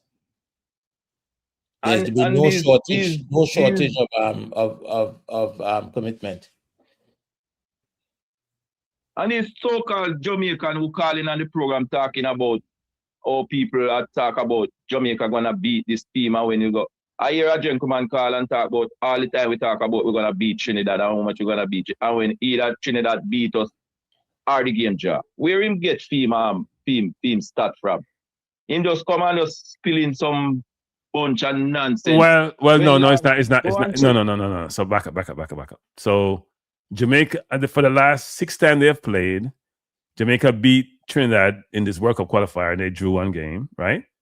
Jamaica previously, you gotta forget you can't forget the local games they play now. You forget that local Jamaica play Trinidad. They even now 2 years ago when Aggrison was here, Trinidad beat us 1 on Taiwan. The last time we played was 1-1. Then we beat them in the Gold Cup. It's not as far off as you're thinking in the last 7-8 games. So that's what he's talking about, which is it's not like we destroyed them when Antonio and Bailey and Gray run riot. 6-2 or 5-2, whatever the number was. Then we played them locally because Hagrimson had brought them in to play when we had Omari Hutchinson here, and we lost 1 and drew 1. Then the last time we played them, we scored a last-minute goal against them, and they had beaten us before, and then we beat them in the goal. So it's not like. Hold on, back up, Cranky. Go on. We go over Trinidad. We go over Trinidad and beat them 1-0. When Dixon scored. Dixon score is his first international goal. I don't remember. We beat them 1-0. So I missed that one. I missed that one. We beat them 1-0 over Trinidad. We beat them out here down at Arnett Garden. But they beat us too, didn't they? That 2-match series. Yeah, but they beat us too, didn't they? It was 1-1. It was 1-1. Yeah, man, 1-1. It was 1-1. We scored the last minute head, I think it was. Yeah, it was 1-1. The guy said, all the time we talk that and all we do, them beat us and we draw. Nothing like that. Well, that's true. That's true. It's even in terms of head to head. We are ahead of them by 1 maybe. way back in the 90s when we and them used to go and them beat us a couple times. If you check coming up, we beat them more than how they beat us. We kick them teeth, give them 4, give them all how much. I don't know what Andre One did. time Anandi go over there and score all 4 goals on Trinidad. Yeah, look, I mean, Anyway. I don't think Trinidad Jamaica rivalry is something to talk about. Okay, I told them no good. But anyway, I didn't say that. Both of them need help. But hold on. You said and you again, Cranky, you know. I'm surprised at you when I hear you talking about the Jamaica team. What we talk about them say? You're talking about the team. You almost say one Congo go beat us, and you just say it a while ago. Suppose okay, so let me ask you a question. Suppose I think Congo go beat us. What's wrong with that? We and Trinidad no good. No. Back up. I'm being facetious. Back up. You know, maybe we're not good. We thought we're not good. We know what we do in a World Cup. What we do in a World Cup qualifier against Curacao and Trinidad. What we do in a soup do. We work like we are a big football nation. We were a beat up team. Everybody, me and US man, they attack by ESPN. Nobody don't believe that we not come through this one. Nobody still can't believe it. No. And me, if you have said them something the way you are saying, no, you know. That's why me I say it to you, you know. Why? And me, if you have said them something. Why? Because you always talk about the players, them. You said the players, them are some good players. They are good players. Over and over, not talking about the players, them. So we have one of the strongest team in CONCACAF. And me cannot see it. Now me hear you come around now talking about the team is not good. That me cannot understand. And when I say team is not good, what I'm talking about is that the results have not reflected the perspective of the audience who support Jamaica. So if you look at how we have played over the last 10, 15 games, BVI, St. Vincent, Cuba, Panama, Guatemala. The only time we look good when Guatemala decided to rest 7 players at the National Stadium, and I went to that game, right? More recently, Curacao twice. We didn't beat Curacao in our World Cup qualifier, no. We couldn't beat Curacao. We beat Trinidad, we couldn't beat Curacao. Me not going to go down deep in it because me know really this is a positive thing me I talk about tonight. So I don't want to go down. So what's the positive thing you talk about? I mean, you know positive from here yet. What positive you talk about? No, so negative. And the part where you just say we no good. What I'm saying is that 2 people are fight about something and the 2 of them now really do nothing like football. 2 teams, you're talking about Trinidad because if we are Panama and we are Mexico and we are US. We're not. You see, tonight, we want to make it look like we are that. Tonight, another night, we want to tell you say the team no good, sir. I am not going to say the team no good. What I'm saying is that we can't be fighting with Trinidad. Because I always say that the Caribbean is not the competition. The Caribbean is not the competition. And then you stand that low. Anyway, at the end of the day, we have to beat who in front of us before we step up. We need to beat Congo tomorrow. The thing we want to do, sometimes we want to make this big jump. I don't want to go in it because if I go in it, I don't start. Yeah, you're not going to. Anyway, somebody come with a call. Another caller come in. So, yeah. And you're on long as usual. Wait, prediction before you go. What the prediction for tomorrow? 1-0. To if who? It's not 1-0, we go in a penalty. Oh, you mean to who? You know, not Jamaica, me say, man. Oh, okay. You know, if you ask me who, Cranky. But one needs to like a Congo score. If it's a 2-1 Jamaica, then that better. One needs to not Congo score. No, 2-1. Not on 2-1. Me not going about no 2-1. Okay. 1-0. Me I say for Jamaica. We are going to defend it. We are going to lick them on the counter and get a goal and we defend it. Me not going to tell you when we will get the goal. But we will get 1 goal and defend it to the end. All right. All right. So thanks for the call. 1 Jamaica, sir. Yeah, man. And that one I preach. All right. 1 Jamaica. All right. Bless up. Fisherman people. Good night. Good night. Who am I talking to? Who am I speaking to? Hello. Yes. Frankie. Yes. You know, say, I will put Anderson in our midfield. I put him in the midfield. What? For play. I mean, play a whole game the other day. Play, you put him there for play. Eh? Play what? Cricket? We're not good at cricket. I must. So I don't know where I'm gonna play because of it. Why? And all this man reaching out to make a team matter of fact. I don't know. He play for Blackpool. When he play for Charlton, they have Blackpool. You feel like to speak? No, Cranky. I respect your expertise in a football, but I can't believe about Anderson. Well, actually, my team is subject to change. Depends how you go to your guys' influence. Look, this man. This man are the worst. Me don't know how he become a professional footballer. Me I tell you honest. He's not the worst. He's not the worst. He's not the worst. This man, me and a professional footballer can me find myself play 1-2-1-2, and this man every time he get the ball in play it back, he not have no he doesn't exude any confidence. Because you know what? Because of you guys, these kids are afraid to make mistakes, so they ain't taking no risk. Hey, the pressure real enough. The pressure real enough. If I'm afraid to make mistake, then But the pressure real. The people who go like the pressure are real. What McLaren do at National Stadium when they start telling people put on Whisper and put on Dixon? What I'm doing? Put them on. I'm supposed to be a big coach. The pressure is real, people. It's real. I may feel the pressure. So I put Andy's in there. Feel the pressure too. So hold on. All right. Respond to them a look boy.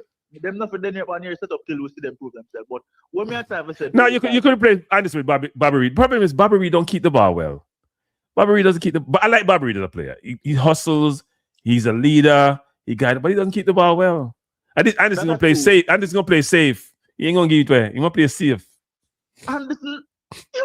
I'm gonna play safe. I'm gonna play back to Hayden. I'm gonna play back to Hayden. I don't know how this man because right now the only man I keep a midfielder Hayden because I don't know what the only thing the only part on the part I see will lose in the match tomorrow, unless if Anderson play or his name the speed boy, what his name the defender boy, the King. Unless King play because I don't know why I don't know where on earth like King get this confidence from. I must because Speed are the coach or I know Speed in the JFF. But brother, if you me not say you know for you have because every time I touch football, I be a mistake at me. Yes, the last match the man give you a open goal. And it's like the thing I don't like with that brother is that him no have no humility, like him no respect the player them around him, the bigger defender. So Andre, do you agree with the caller about King and his play? You know, so the man go on, I put up man. I need to hear Andre's perspective on this in terms of do you agree with you in terms of your view of King and his mannerisms, and I call it the attitude on the field and how that may have implications for his play. What are your thoughts, Andre? The grenade is yours. Take it.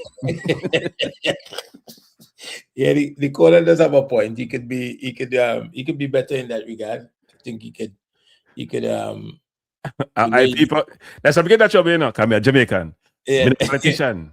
Saying he could be better in that regard. Yeah, he could improve in that situation. We'd love him to be less demonstrative when he engages with his teammate.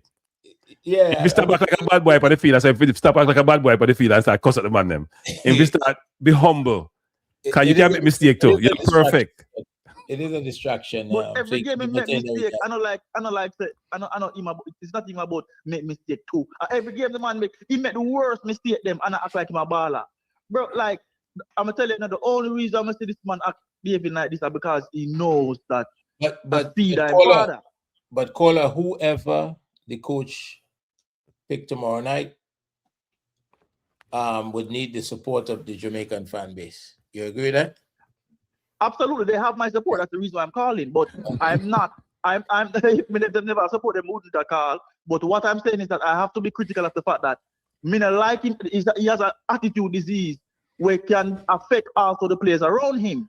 And it's not every time he play that me see him do it, you know. So me I wonder if nobody now touch him on him, tap him on him shoulder and say, hey brother, relax. You know, like because bigger defender with more established careers are playing alongside him and they're not behaving like that, they're not reacting like that. So what? Because I'm local, because I'm a born and raised Jamaican, or what? Because bro, what me I tell you say though is that me no want understand near the midfield tomorrow, and me know this might sound a bit controversial to some listeners, but this is where me that honestly bring in like me that add Ravel to the roster, like just me that add Ravel to the roster. I don't know what personal issues they have, but me that add him to the roster just to keep that dynamic there, like Bobby Reed, Ravel, and Hayden, right? And me that play me know this might sound a bit type of way too, but me that play Bailey. Me that start Bailey. Because we don't know like it or not, you know. A man more if you be cautious towards a established footballer than somebody with them to know. Because if me don't know, if you don't have no name on the back of your shirt, or me know, me feel confident against you, and the last thing you want me to do, have confidence in my ball game against you, because now I'm going to be very in you. But when me knows, you know, so the man I play for Aston Villa, you know, all right, yeah. He's gonna be cautious. Name have power, you know. So you think Bailey should play tomorrow then? Me Bailey if start. If Bailey not start tomorrow, we lose. So what has Bailey done to deserve that start? I'm not talking about what he has done. But when I try to say, all right, fun fact. The Congolese player, they must say, yo, it's done, it's a finished job, blah, blah, blah, blah, blah. Why do you think they must say that? Because they must say, when you look on the paper, me don't know none of them ball here. A couple man probably. But when Bailey go on the field, they don't know me that when he play. The way he play, they don't know me that. The last, when Bailey came on the field, right, the last match, he looked the better substitute. Carla. The stats do not bear that out. Bailey touched the ball 22 times and had 10 turnover. Let me repeat that. He touched the ball 22 times and had 10 turnover. Go check the stats. Take the stats. Please check the stats. Because we don't check the stats enough. We just look for the eye test alone and we don't look at the ultimate output. He wasn't productive. Well, all right, fine. I didn't check the stats, I cannot admit that. But the few times I'm seeing beating man on the wing and create a few chances, even the chance that Anderson get big open goal and Bobby Reed. You know what I say? So, all right, if Bailey not start tomorrow, who would you start? Campbell? No, my team is on the board, you know. That's how we get beaten for Anderson and Brooks. That's my team on the board. I give Brooks another run because I think Brooks is a very good winger who was playing in midfield and it didn't suit him.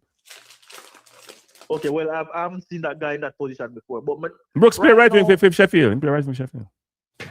Okay, right now, what I say no, Broken is that me hope not too up, you know. I tell you honestly, because I any idea we get soup and yeah, remember taking another call about the suit bono. Yeah, man. Yeah, man. Yeah, man. Thanks for the call. Appreciate it. Yeah. Good night. Hello. Yeah, thanks. Like to Andre. Yeah. Yes, boss. Yes. What I was observing, everybody's giving Brooks a hard time. Yes.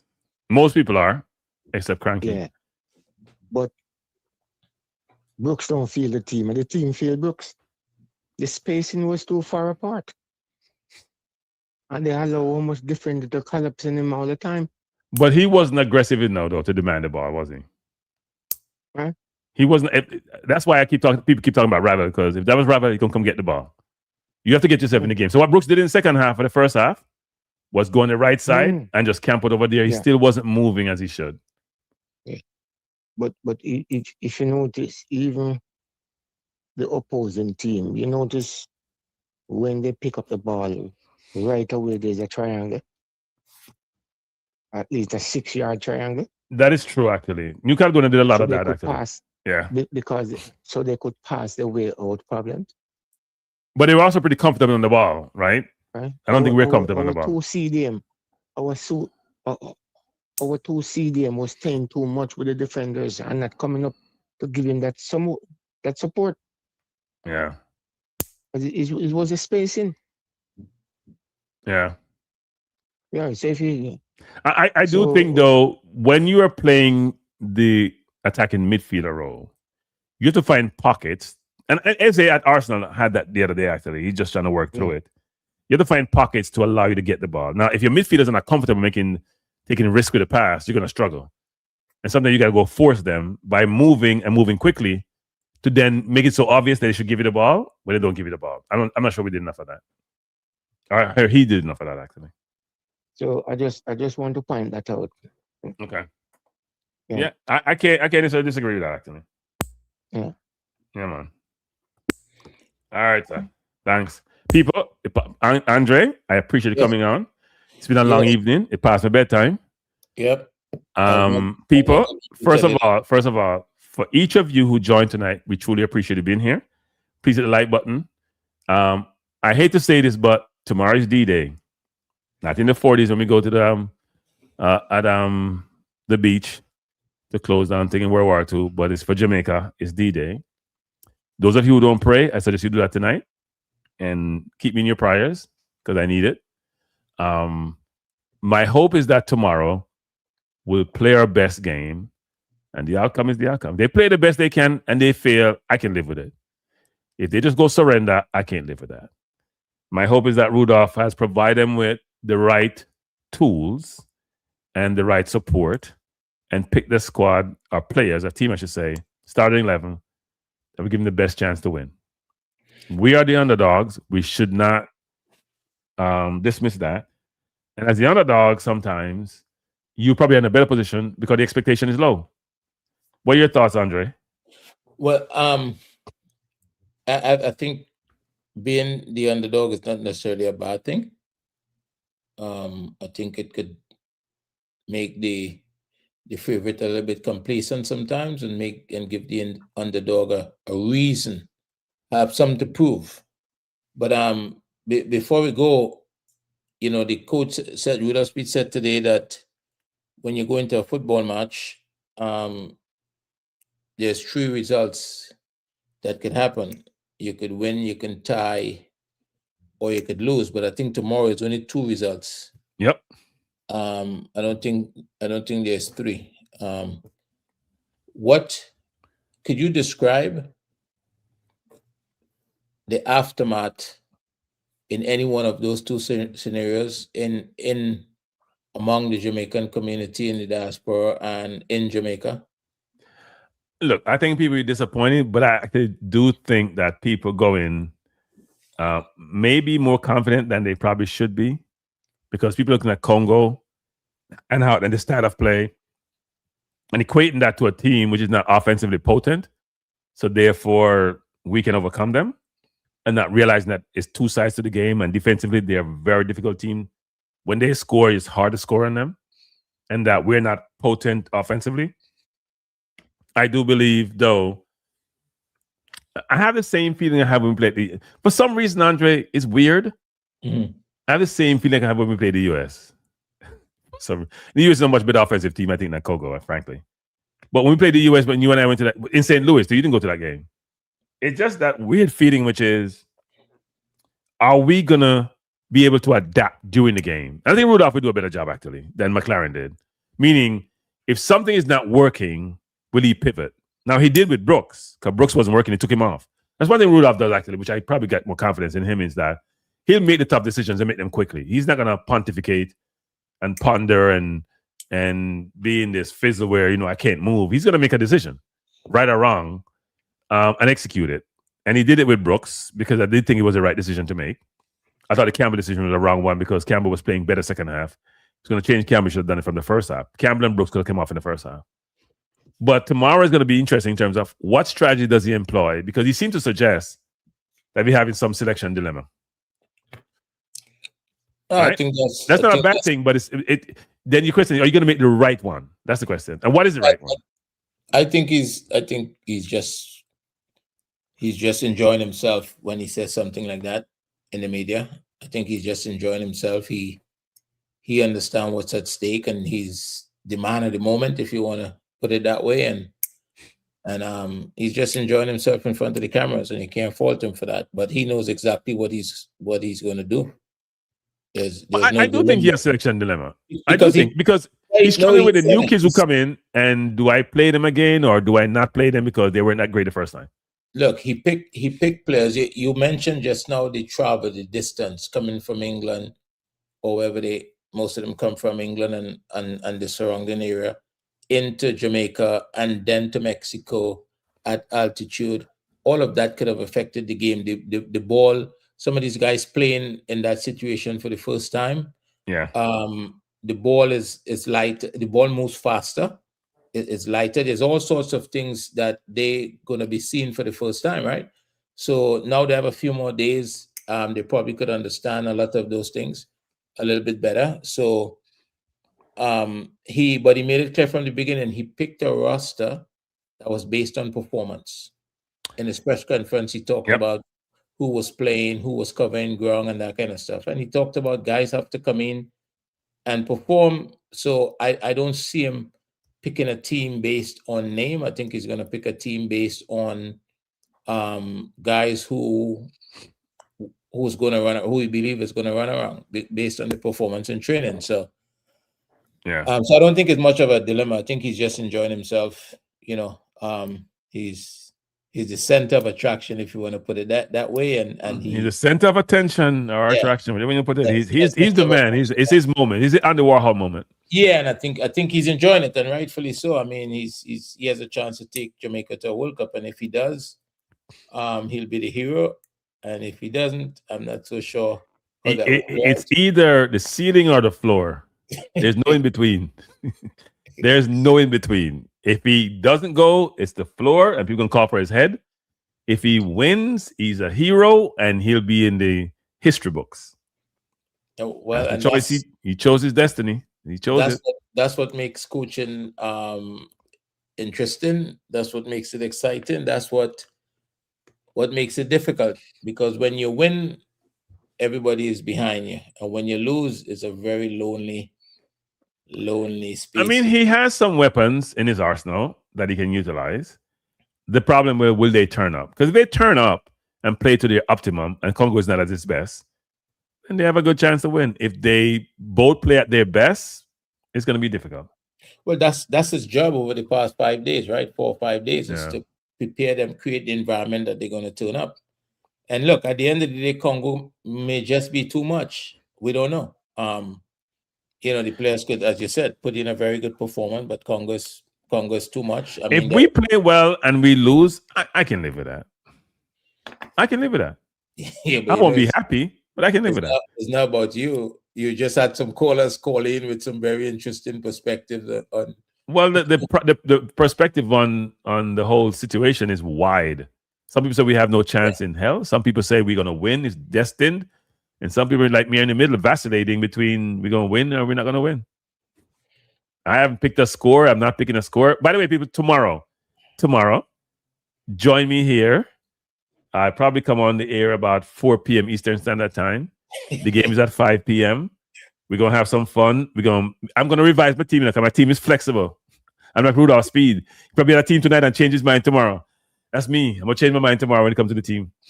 I'm gonna take your advice and drop out a few people because I'm easily convinced. But it should be fun tomorrow, 4:00. Some of you may be at work. You don't have to be watching the game. Just listen to me. I'm gonna do a ball by ball commentary. So you're gonna hear some frustration. You will know if we're losing if you hear cussing. But it should be an interesting day tomorrow. It's our last chance to get the World Cup. We got a second chance, and let's hope the second chance materialize to us having a positive outcome. Is it a second chance? It is a second chance. Okay. The first chance we gave it to Curacao because we're generous. But is it a second chance? Well, it's a tougher chance. It is a chance because the ball is round. Who knows? Tomorrow, Congo may get 3 red cards and they're down to 8 men. We score a goal and we just lock it up and we go home. Is this thing contagious? Is it contagious? They say you have to play the game. I saw Suriname score first against Bolivia and had a chance. And Bolivia is supposed to be a better team than Suriname playing in South America. So, I think Congo is a better team than Bolivia. We have a bunch of players who play in the championship. We have a few who play in the Premier League. They got to play at their best. I see a lot of... So, look how much... I see Grimsby Town beat Man U, didn't they? Did Grimsby Town beat Man U? Yeah, Grimsby Town beat Man U. But that's Man U. Well, Man U is a world-class organization. But in that moment, Man U wasn't world-class. Yeah, but I'm just saying, Congo may not be world-class tomorrow. And they're not world-class anyway. They're a good team in the network. But look, it's going to be a tough game, but we'll see what happens. There's a number of African teams that qualified for the World Cup already. There's nobody. Well, from the English-speaking Caribbean, we need somebody to represent the Caribbean. So good luck to Jamaica tomorrow. Yep. Everyone, before you leave, please hit the like button. If you have not subscribed to the channel and you like the content and you don't like the host, it doesn't matter. Just subscribe to the channel. You don't have to like the host. Just subscribe to the channel. The content is good. Check on Dr. Dunn. He said he had a headache earlier. And one of your callers gave him a headache. Oh, yeah. Dr. Dunn coming like me. He taking these things personal in the chat. So somebody came on a while ago and was very, very rude. I had to this is probably the second person I've blocked, I had to give him time out. I didn't block him. I give him time out. He was saying also derogatory things, which is not cool. Eh? Yeah. He probably missed it. I saw him drop twice, two comments, and so I had to block him. He was making not good comments at all. But anyway, people, hit the like button, subscribe to the channel. Have a wonderful evening. Join me tomorrow, 4 p.m. Eastern Standard Time, for Jamaica versus DR Congo, where Jamaica is going to celebrate and go to the World Cup. Have a good night. Peace out.